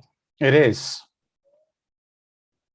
And the fact that there is nothing there just adds to the implausibility. Like, what are you going to do? Like, smack off a ghost from someone and take the spirit of your pal? Andrew says, we should all be so lucky to have a partner willing to fight off demons with only a knife to bring you back to life. We should. I like to think my wife would fight off demons with a knife. I'll ask her later. Okay, we'll get. Well, you can ask that question. We'll answer it on a future watch party. Yeah. do it. You know, when next time you sat at a family meal with your in-laws, ask the question. Well, I'm here now. I'm at the in-laws now. They're all downstairs. Now, yeah. Yes. I'll start looking for return flights to the UK for you, John. Thank you. Cheaper the better.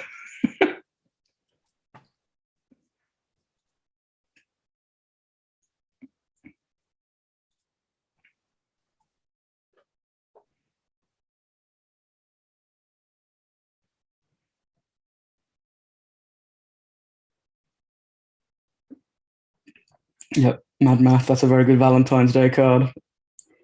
I would fight ghosts with a knife off for you. Oh, it's the 13th. I can't get the card for tomorrow now.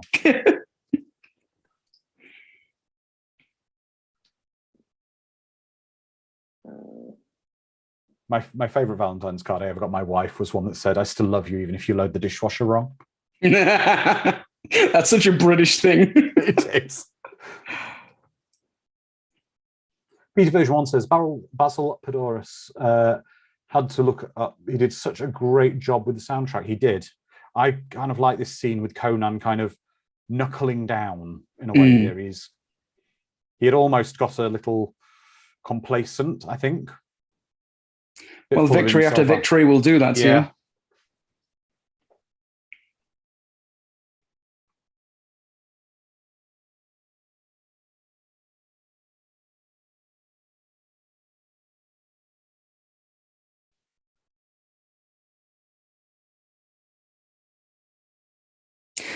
How many times as a kid did you practice this with a stick or a plastic sword? A lot. Yes. Did you make the swish noises with your mouth as well? No, I used to do it with a 6-foot-long bamboo cane. Oh, nice. And it was long enough to make swishing noises, but I used to pretend it was my sword so much when I was a kid that I gave myself blisters on my hands. It would give you blisters, yeah. Yeah. The ridges in it, God. Yeah.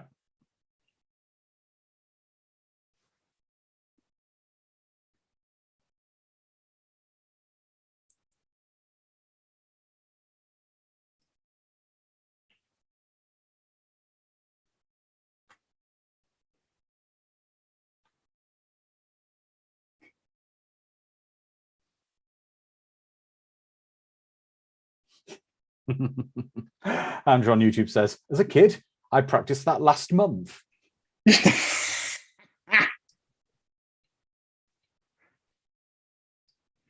No, I've let me see if I can turn the light off if it doesn't break things too much in here. So, I think I'm just. You can eat your 6-foot bamboo stick. No, I've got my lightsabers now. I've got a couple of them. Yeah. Which is like, it's got my white, it's got my purple crystal in this one at the moment. Ooh, very nice. So that's a fun way of spending $240 at Disney. There we go. And thank you for prefacing me on how much it costs to get them made. It's worth it. Every penny. Now we're seeing our phonic. What a nerd. Yes, I am a nerd, and I'm proud of it. As we all should be. Exactly.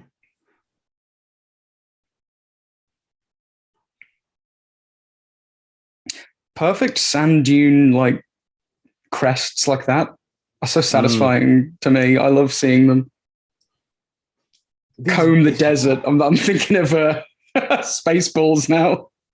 It is just so perfectly shot, the landscaping of this as well. Yeah. Even where we're seeing the little sort of the huts with a fire built in the mountain.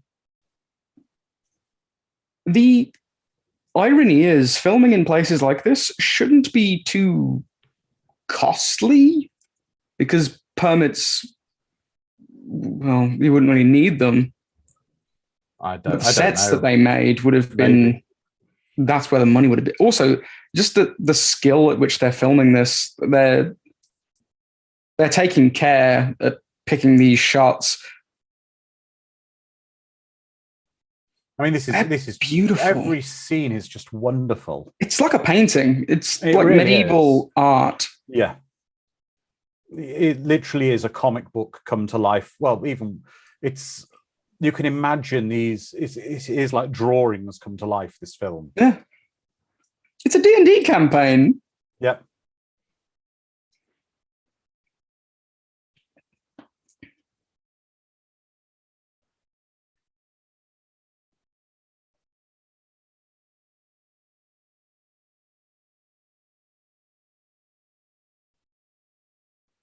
Nothing feels cheap either. Like it's very easy to skimp on the swords or even these things like the giant cauldrons and such. You could make it look as light as it probably is because it's going to be not going to be made of stone. I think that's filled with water or something to weigh it down. Yeah. You could see liquid spilling out of it. But it definitely looks heavier than it probably is. But that's as it should be. Yeah. It's got some substance to it. So it makes this a summer blockbuster as opposed to a straight-to-DVD Conan movie. Yeah. Where you would have your McDonald's burger packets acting as the cauldron.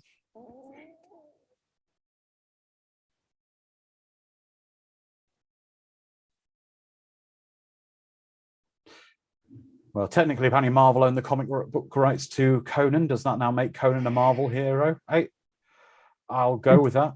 Just like the Alien Queen is a Disney princess. Well, the Disney Queen. Yeah, she is technically. Yep.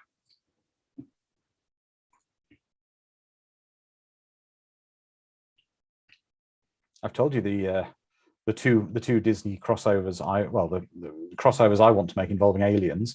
I want Muppets versus aliens. Whoever wins, we laugh. Which Disney could do. I'm sure they will. And the ultimate fan fiction movie I want, but unfortunately Disney and Universal would have to be friends. I want an alien ship full of eggs to crash into Jurassic Park and then to send the Fast and Furious team in to solve it. But it would make $1 billion. It would make $1 billion. Imagine Dom in his Charger racing away from a Xenoraptor. I hate that I want to see that film. You really do, don't you? Yeah. That would be the ultimate crossover. Ugh. So we've got, don't know what's in that pot. Is that a... Blue liquid. Oh, Peter's asking, is the next In Search Of going to be fantasy? Well, this is the first watch party for the next In Search Of, which will be In Search Of Legends, which is in pre-production at the moment. So stay tuned to our socials for further information.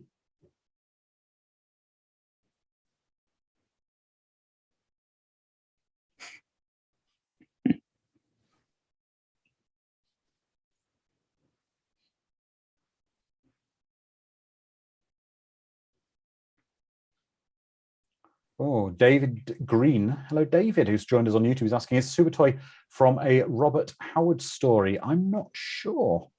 I'm not too familiar with the Robert Howard stuff, but I'm sure one of our community members who's a little more au fait with the books and similar will know. I just find this scene really kind of unpleasant. Michelle Dedrick saying that they love this part. It is a great scene. We kind of see him changing into a serpent, but I don't know. I just find it really, I don't know.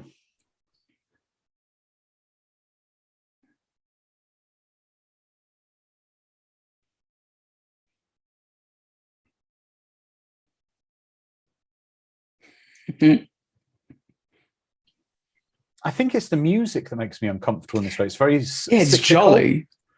It's jolly, but it's also it's that thing where like, you see like a ride going too fast, it becomes nightmarish. It's a bit like the Willy Wonka the boat on the boat, where it starts off quite jolly, but it becomes almost haunting because it keeps looping on itself.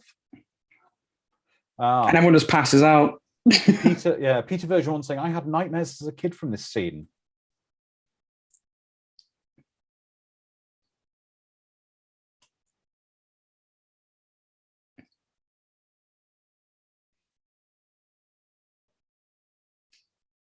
That caught fire so quickly. Lizardman saying, so Thulsa Doom turns into a snake for orgies. I mean, I'm not kink shaming, but I find that a bit much. It's interesting.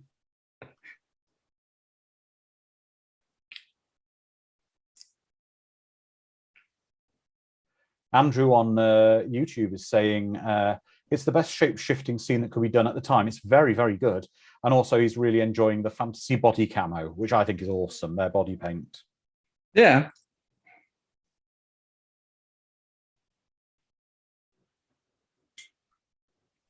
In an almost porcelain white room of marble, probably not the best camouflage to have, but it clearly worked. Oh no, he spilt the green soup stuff. Oh, curses, we need to make a fresh batch. Yeah. Whoa, that's some... Now, this is where Conan gets its reputation in the UK from, with beheadings, and it very much is, you do often see the result of someone cutting someone with a sword rather than just falling down. Yeah.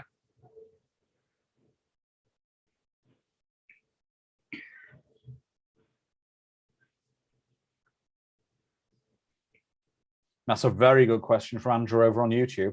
Begs the question, is Thulsa Doom a man that becomes a snake or a snake that becomes a man?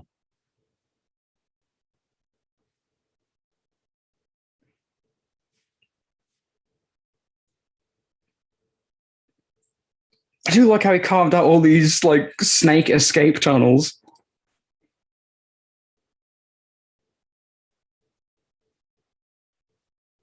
Oh, it's okay. They've got a second pot of green. Of green. And now it looks like Motorhead have randomly walked into the...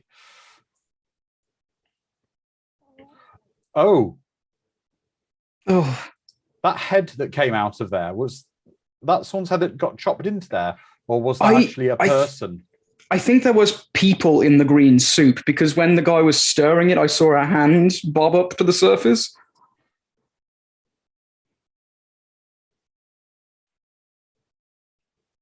This is Conan at his absolute most badass in the film, though. Mm-hmm.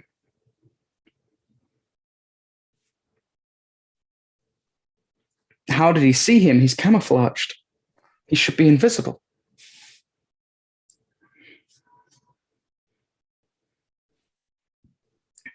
Oh, just slabs of meat body checking each other. It is. Look at the hammer. It is awesome. It's just a boulder on a stick.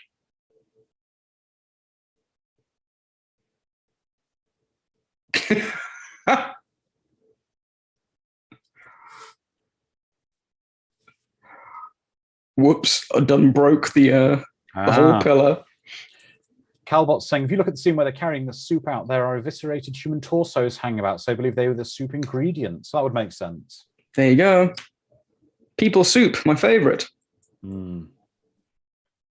Fragwell's saying the music is very good indeed. And David over on YouTube, David Mace is saying, can't remember Supertoy being in any written story. As far as I know, this character was based on a general of Genghis Khan and named Supertoy the Valiant. Thank you, David. So that's interesting. It's a bit of a mix-up of everything. Yes, any aspiring D&D dungeon masters out there, use this soundtrack in your campaigns. It makes the table very happy.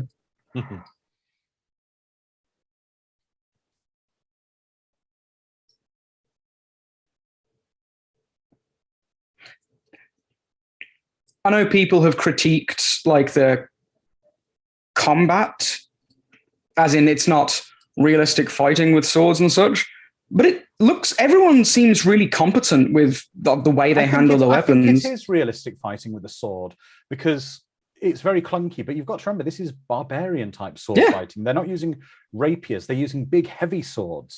Exactly. You know, they're not fencing. Yeah.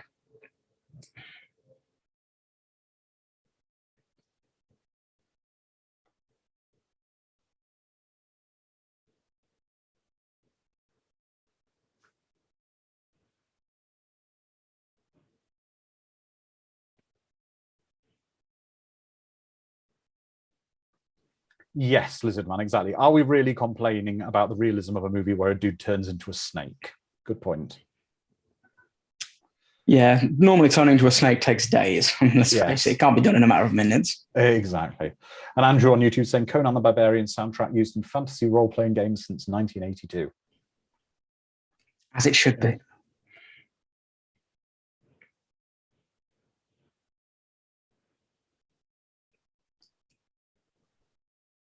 Oh, I'm remembering now. What happens here? Yeah.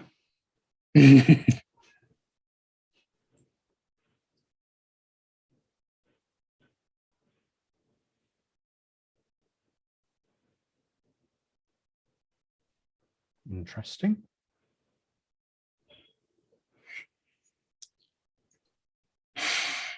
My favorite arrows.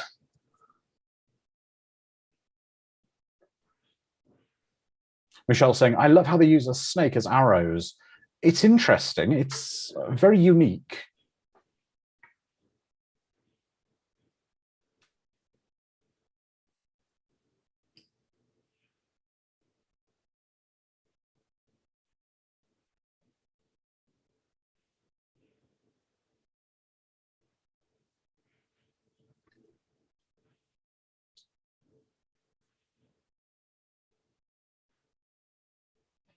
Yeah, foretold this.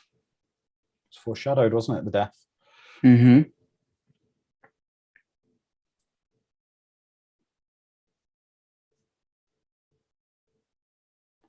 Oh, that's a live snake, it appears to be.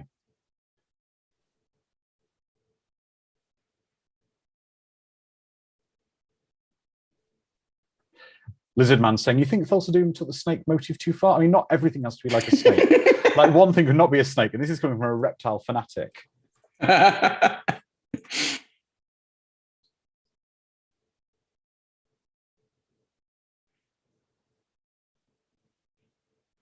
Andrew saying, it's kind of a basic magic trick, but turning the snake into an arrow is a perfect fantasy story weapon.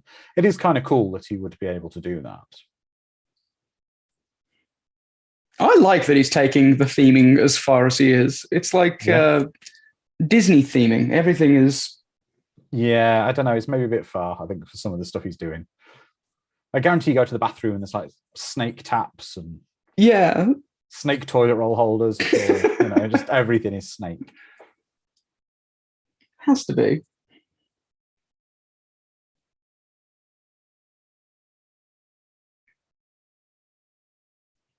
So in One Piece, they use snakes as the bow part of the bow and arrow. Now, this is very similar to another James Earl Jones film. Hmm. Question for the audience: which other James Earl Jones movie has this similar theme? Exactly. Scene, sorry. A loved one being burnt on a pyre.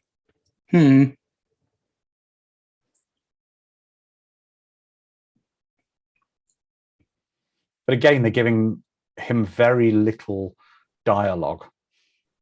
That's right, Coming to America. He's coming to America. It's either that or was it The Exorcist 2 that he was in? The Lion King. The Lion King.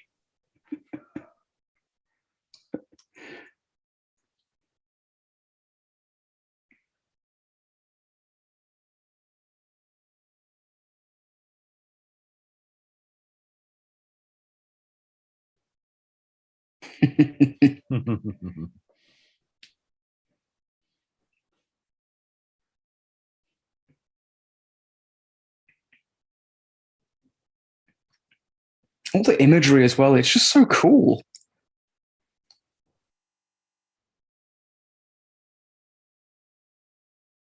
It's not within his acting range to cry. Mm-hmm. Wow, what have they put on her body? What have they put up there with her body? Thermite. I don't know. So.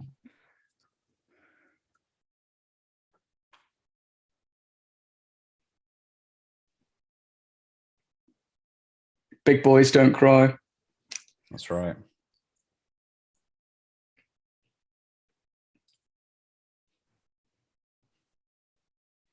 There's only one time men cry, and that's at Arnie's death in Terminator 2, when he lowers into the molten metal. Yeah. Yeah. That's because we're reduced to boys at that point. Yes. I think that movie would still bring at least a few tears out of my cold, dark stone of a heart.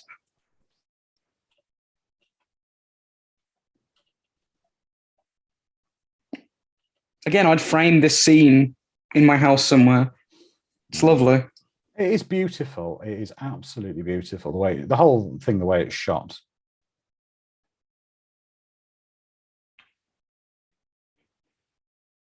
That's cool, Andrew. It may be cheesy, but I still like Supertoy's line, "I cry for him." Yeah. I cry for him.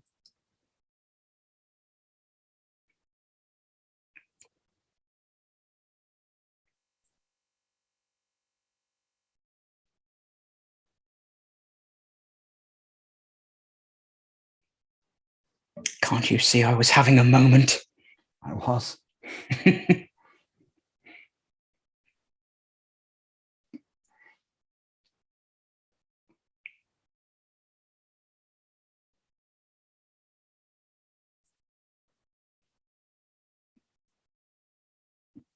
Yes, just like this. In the desert. So it now turns into Home Alone in the desert. Yes.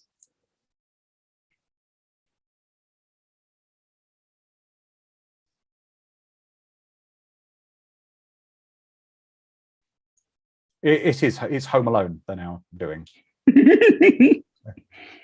Well, Home Alone was after this, so Yeah. Home Alone copied Conan the Barbarian.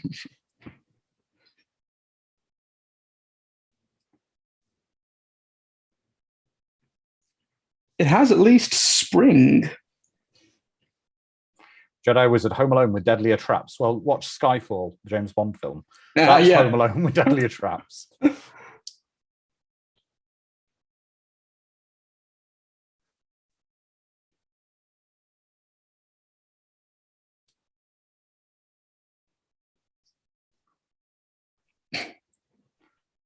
I don't know, I can imagine Conan putting micro machines out in the desert for people to tread on and slipping and stuff. And paint cans hanging from random rocks that he just throws around the corner of it.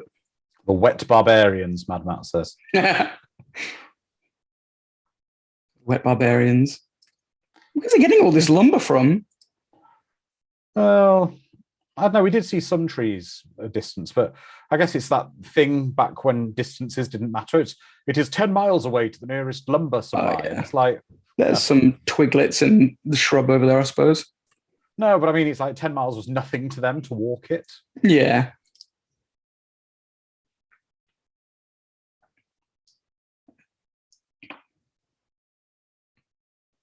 I would have said, though, Conan, the time for picking your weapon was prior to them, prior to seeing them approach, which one you went for. Mm.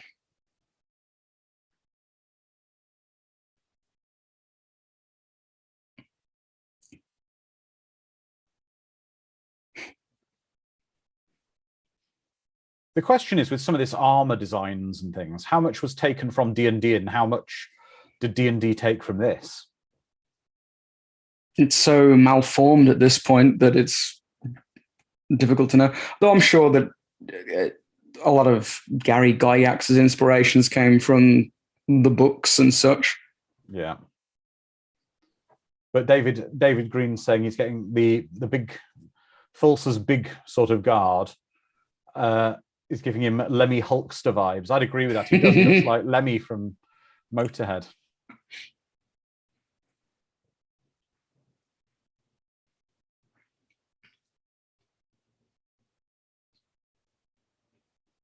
Barbarians were the rock stars of their time, I suppose. Oh, definitely. What is a group of barbarians called? If it doesn't have a name, let's call it a band. Horde. Damn. Horde. Let's petition to rename. Oh. Not a murder of barbarians. I mean, come on, crows don't have the monopoly on that. Oh.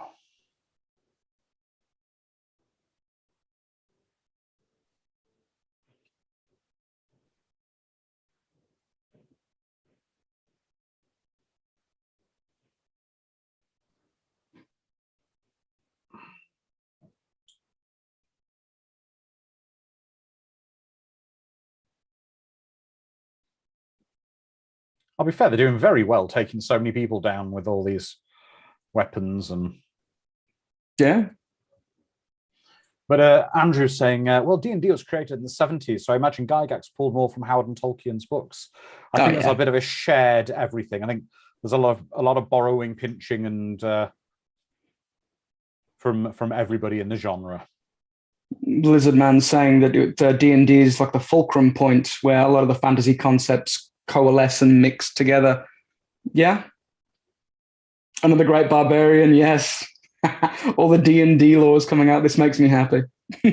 All of my fellow tabletop nerds are coming to the fantasy watch parties. I love it. A storm of barbarians. Yes. A force of nature. Something you touched on earlier, though, Dom. I do love the fact everything in this world looks grimy and dirty and used and worn. Even the professionally made stuff still looks handmade. Yeah.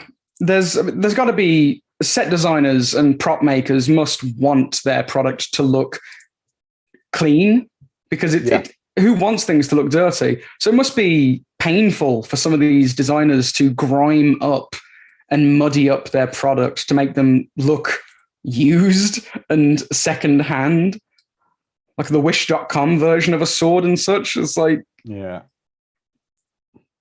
Must hurt a bit. Kind of like a writer killing off one of their favorite characters, I suppose. But it's necessary. It makes everything believable. Like,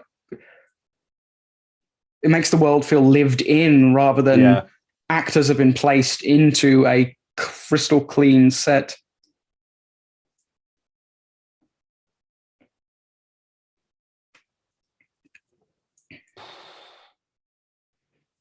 But yeah, using 300 logic of how do you take down a vastly superior force. The terrain, and back to tactics of old. It is. Know the lay of the land. I'm just admiring the stunt work in this film. This is tremendous. Some of this stuff. I hope these stakes are foam. Yeah, well, I'm sure they were, but you can tell a lot of stunt people there must have been a good few sprained, if not broken arms and wrists filming this. Yeah. I was walking my dog in the park the other day and I saw some kids rolling down the hill and I felt back pain just watching these kids roll down. Yeah. I remember doing it as a kid, but now the concept of a slight fall hurts me. Yeah. Seeing these stunt guys. Oh. Oh.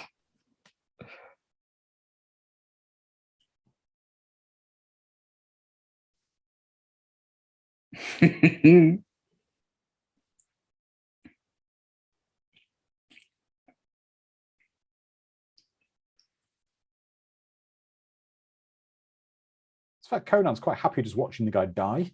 Yeah.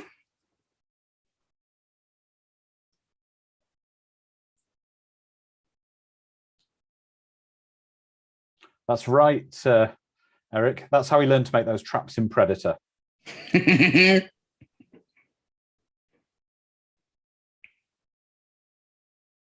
Oh, we're seeing...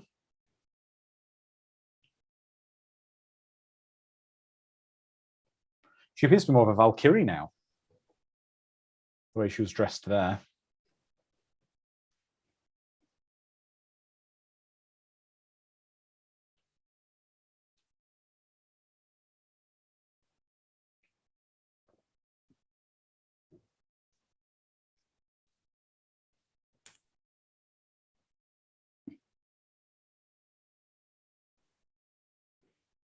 Ah, the traps. Yeah.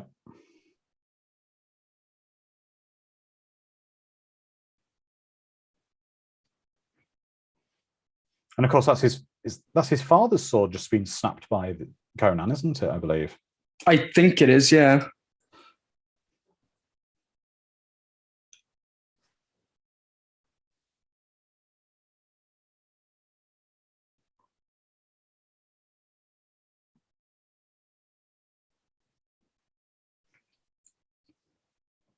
I suppose it's also thematic that he has surpassed his father. Yes.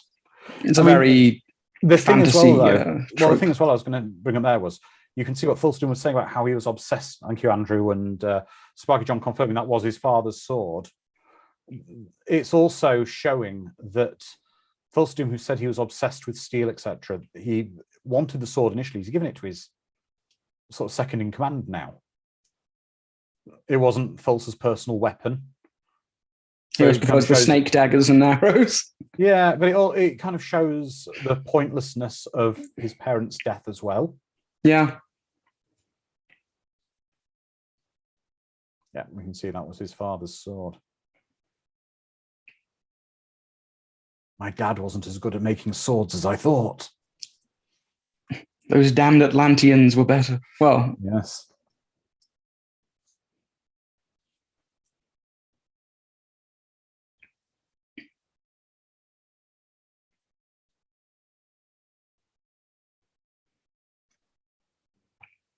Oh, yeah, Army of Darkness.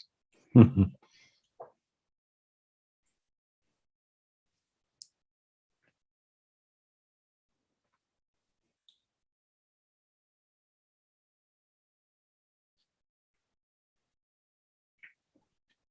be great if you turned over the broken blade and it said made by Conan Sr. or something. Yeah, made by Conan's dad.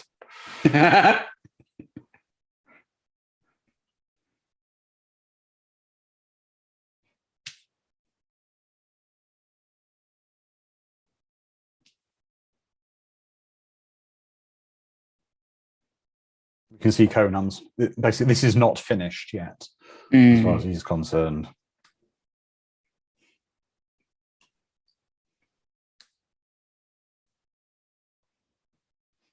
What I will say is the conclusion of this film is quite long. Yeah. It's pretty much, the conclusion of the film is almost the second half of the movie. Much like the opening, it takes a while to get itself going, but it doesn't feel long. You don't feel No, bored. no, not at all. Not at all. So a question from Sparky John for everybody. Would you class this as one of the great sword and sorcery movies? And would Arnie have had the career without Conan? I would say this is a definitive sword and sorcery movie. And Arnie, I don't think, would have had the career without Conan. That's Definitely. When you think of fantasy swords, Conan's sword is one of the ones that I think of first and foremost. Exactly. I mean, this is also one of the reasons why this is one of the reasons I picked this as the first movie for In Search of Legends, because it is such an iconic fantasy movie. I think when we were discussing it with some of our community, that about what movies might you like to see on these code In Search of Legends. I mean, the beauty of In Search of Legends is, just so you all know, it's fantasy, but it's very widespread fantasy. It's magic, it's fantasy in all forms. It's going to be, but this is definitive. I think if we hadn't mentioned Conan and sort of set the tone with Conan, we'd have been in trouble with you guys. Oh, definitely. Yeah, when we're trying to pick what belongs in Search of Legends, Conan was never in question. Yeah.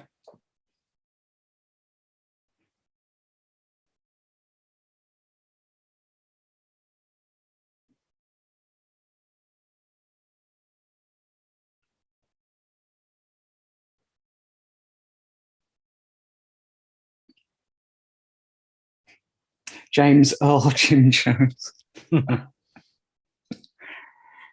The scene where he commanded one of his followers just to leap to their death, I was getting strong Jim Jones vibes.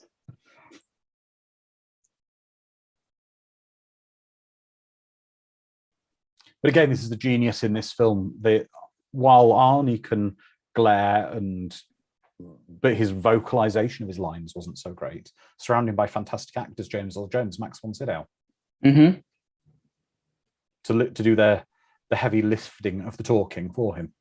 For sure. I was about to say, James Earl Jones, I can easily see him commanding a whole desert of people with just the power of his voice, because it's one of the great voices.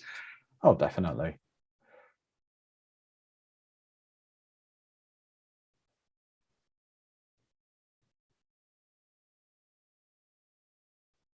Oh.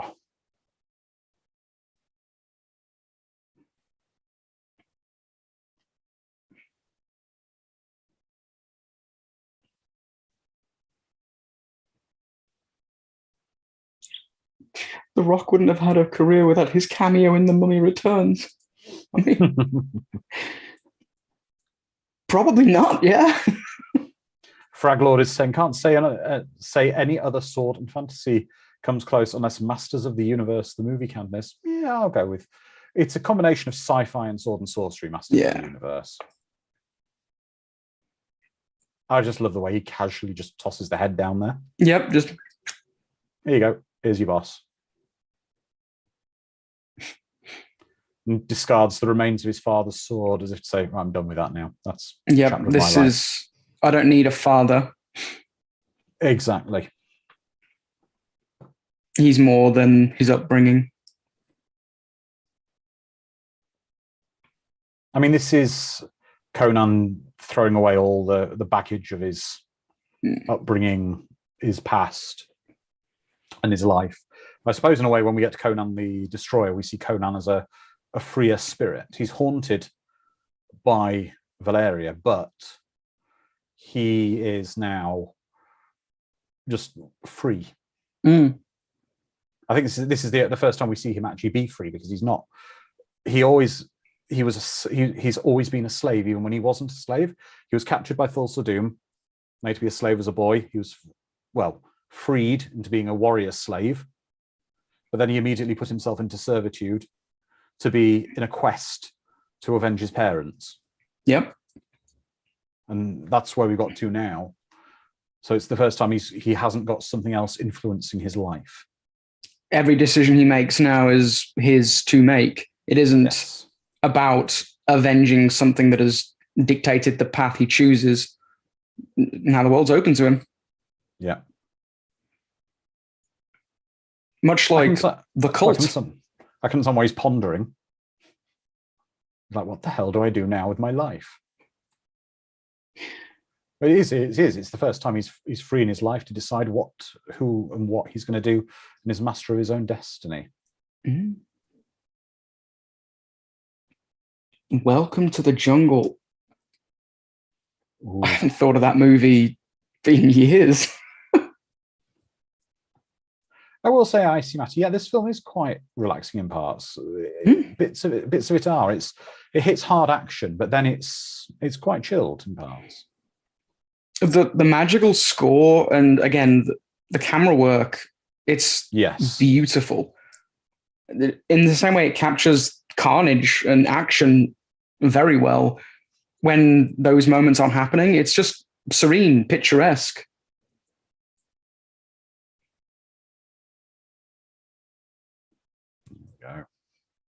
But it's also the camera moves a lot, like in just subtle ways. Like just then when Arnie stood up and Conan rose, the camera rose with it. Little touches like that add energy to the movie to make it so much more than just a flat, still, sterile thing. Yeah. And that with the set design, the grit, you feel present in the film. And that's probably why the pacing, even if you'd argue the pacing is slow in the first half, it takes its time in the last half, it doesn't drag because you feel like you're going on this journey with Conan. Exactly. There's moments of breath and levity.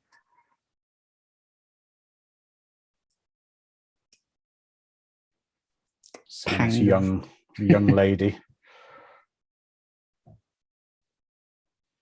But now, this is an interesting moment in the film, this here. She's lost her master, her purpose for living, etc. And she wishes to now impose herself onto another person, onto another master, obviously, as he destroyed it. I think what he's inferring here is that you are free. Yes. He's freeing a slave, effectively. In terms of that rhythm I was talking about earlier, how things marry up and rhyme, this is essentially what happened to him as a child. His influencers, his parents were taken from him, and then he went on a journey of revenge. Very easily, the same thing could happen if it was more personalized. He's just taking her to a pain wheel now to drop her off. And and the film starts all over again. That's right.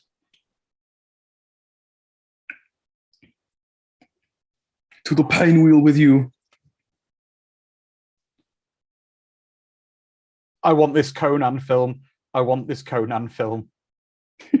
I want King Conan. Yes.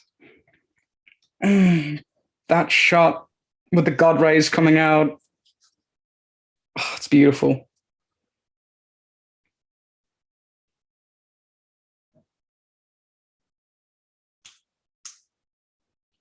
Yes, I want that film so badly. Look, you promised it to us. You promised it to us.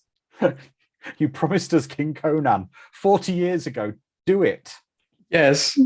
Right. Honor your promise. Now, thank you, Don, for joining us for our first In Search of Legends watch party. It's been so much fun. Everybody who's watching, no matter where you are here, I want you to go onto Twitter and I want you to tag In Search of Legends, or it's 80s Fantasy Doc? 80s Fantasy I believe Doc. It is, yeah. 80s Fantasy Doc on Twitter. I want you to tag 80s Fantasy Doc on Twitter with your favourite moment from Conan and the hashtag Make King Conan. We're going to get this trending. Yes. I want King Conan. it's got Andrew over on YouTube saying so much possibility in one simple shot of Conan pondering on a throne. Exactly. It's just everyone's saying, Eric's saying that image of him as King Conan is so epic. They should start that new film with this. It's the poster for it. It's the poster. The poster would sell the premise so easy. Yes. I'm just going to say though, again, Dom, thanks for joining us. And Sparky John wants to know, Dom, what's it like being the guest of a great Watch Party film? Well, Dom's not really a guest; he's a co-host. Yeah, I turn up. He's more of a co-host than a guest. I'm part of the furniture at this point. You are now. How do you feel about this film anyway, just in general? It holds up. It holds up. It's a fun watch. There's moments that don't feel nice. There's moments of orgies where snakes just happen to turn up, but that's the world of Conan. Yes, gritty, grimdark fantasy. Conan, it's synonymous. I can't think of a better depiction of that kind of fantasy, that grimdark fantasy, the non-Lord of the Ringsy European fantasy setting, something that's gritty, that makes you feel gruff, that makes you want to practice with a sword and prepare to avenge your fallen comrades. It's a great film. It's something else. It really is. Exactly. And it's gorgeous. It is. It's a gorgeous film. I think one of the beauties of this film is, good night, Icy Matty. He's going back to sleep now because he's in Australia, I believe. So thank you for joining us. Thank you to everyone for joining us. But I think one of the things I love about this film is that Sparky John saying for a film that's 42 years old, it's 40 years old this year, not 42. But it's being set in the sort of the distant mystical past. It doesn't age the film. Yeah, well, if it's set somewhere in particular that's not really gaugeable, yes, like it doesn't have 1970s aesthetics everywhere or 90s stuff everywhere, and they're not making referential jokes to modern things, it can remain ageless. Yeah, and I think that's one of the beauties of this film, that it just doesn't. It just holds up because it's set in a distant place. It doesn't have anything contemporary in it, anything like that. So it's just wonderful. But anyway, thank you everyone for joining us. It's been fantastic. I know some of you will be going to the premiere of In Search of Tomorrow in Hollywood. Dom, do you want to tell us a little bit about that? Yes, so we are having our Hollywood premiere. I'm looking forward to seeing everyone who's going to be joining us there. I'll be there in person with my wife. I'm much shorter in person. It's going to be one hell of a day. For those who are joining us, I've seen the version of the movie we're going to be seeing. It is tremendous. Absolutely delightful. It's going to be a great day. I can't really say much because I can't spoil any of the movie. It's going to be wonderful. I can't say in words how you're going to be feeling, but everyone who's going from Creative EC, we're all looking forward to seeing you, to enjoying this film with you. It's been years in the making, and being able to share this with as many of you as we can fit into a single screen, I can't wait. It's going to be a life-changing moment for me, especially for everyone on the team. I know it means so much to them as well. And I've been interacting with a few of you. You've been emailing me or calling me. Feel free, if you have any questions, to reach out. I'll answer as quickly and effectively as I can. And until then, I can't wait to see you all. It's going to be great. We're going to have fun. That's going to be wonderful. Sadly, I won't be there, but I, of course, will be here with everyone next Sunday. Next Sunday, we'll be having a watch party for, we're going a bit left field this time. We're going to be watching Moonwalker, the Michael Jackson fantasy classic, which has got some really good, interesting stuff in it. It's kind of a bit sci-fi, a bit of fantasy. Be a lot of fun, but we'll be here a week today. Well, I will be. Don will be probably on his way back from LA. I'm going to spend that day with my wife and my puppy on the beach because Bones has not seen the beach yet. He likes sand, so I'm imagining he's going to like the beach as well. That'll be wonderful. Well, lovely smells for him. If you're traveling, travel safe and be safe. If you're not, stay safe, be kind to each other, and we'll see you. Well, I'll see you in 7 days, and Dom will be back shortly after, I'm sure. So everyone, Definitely. bye. See you later.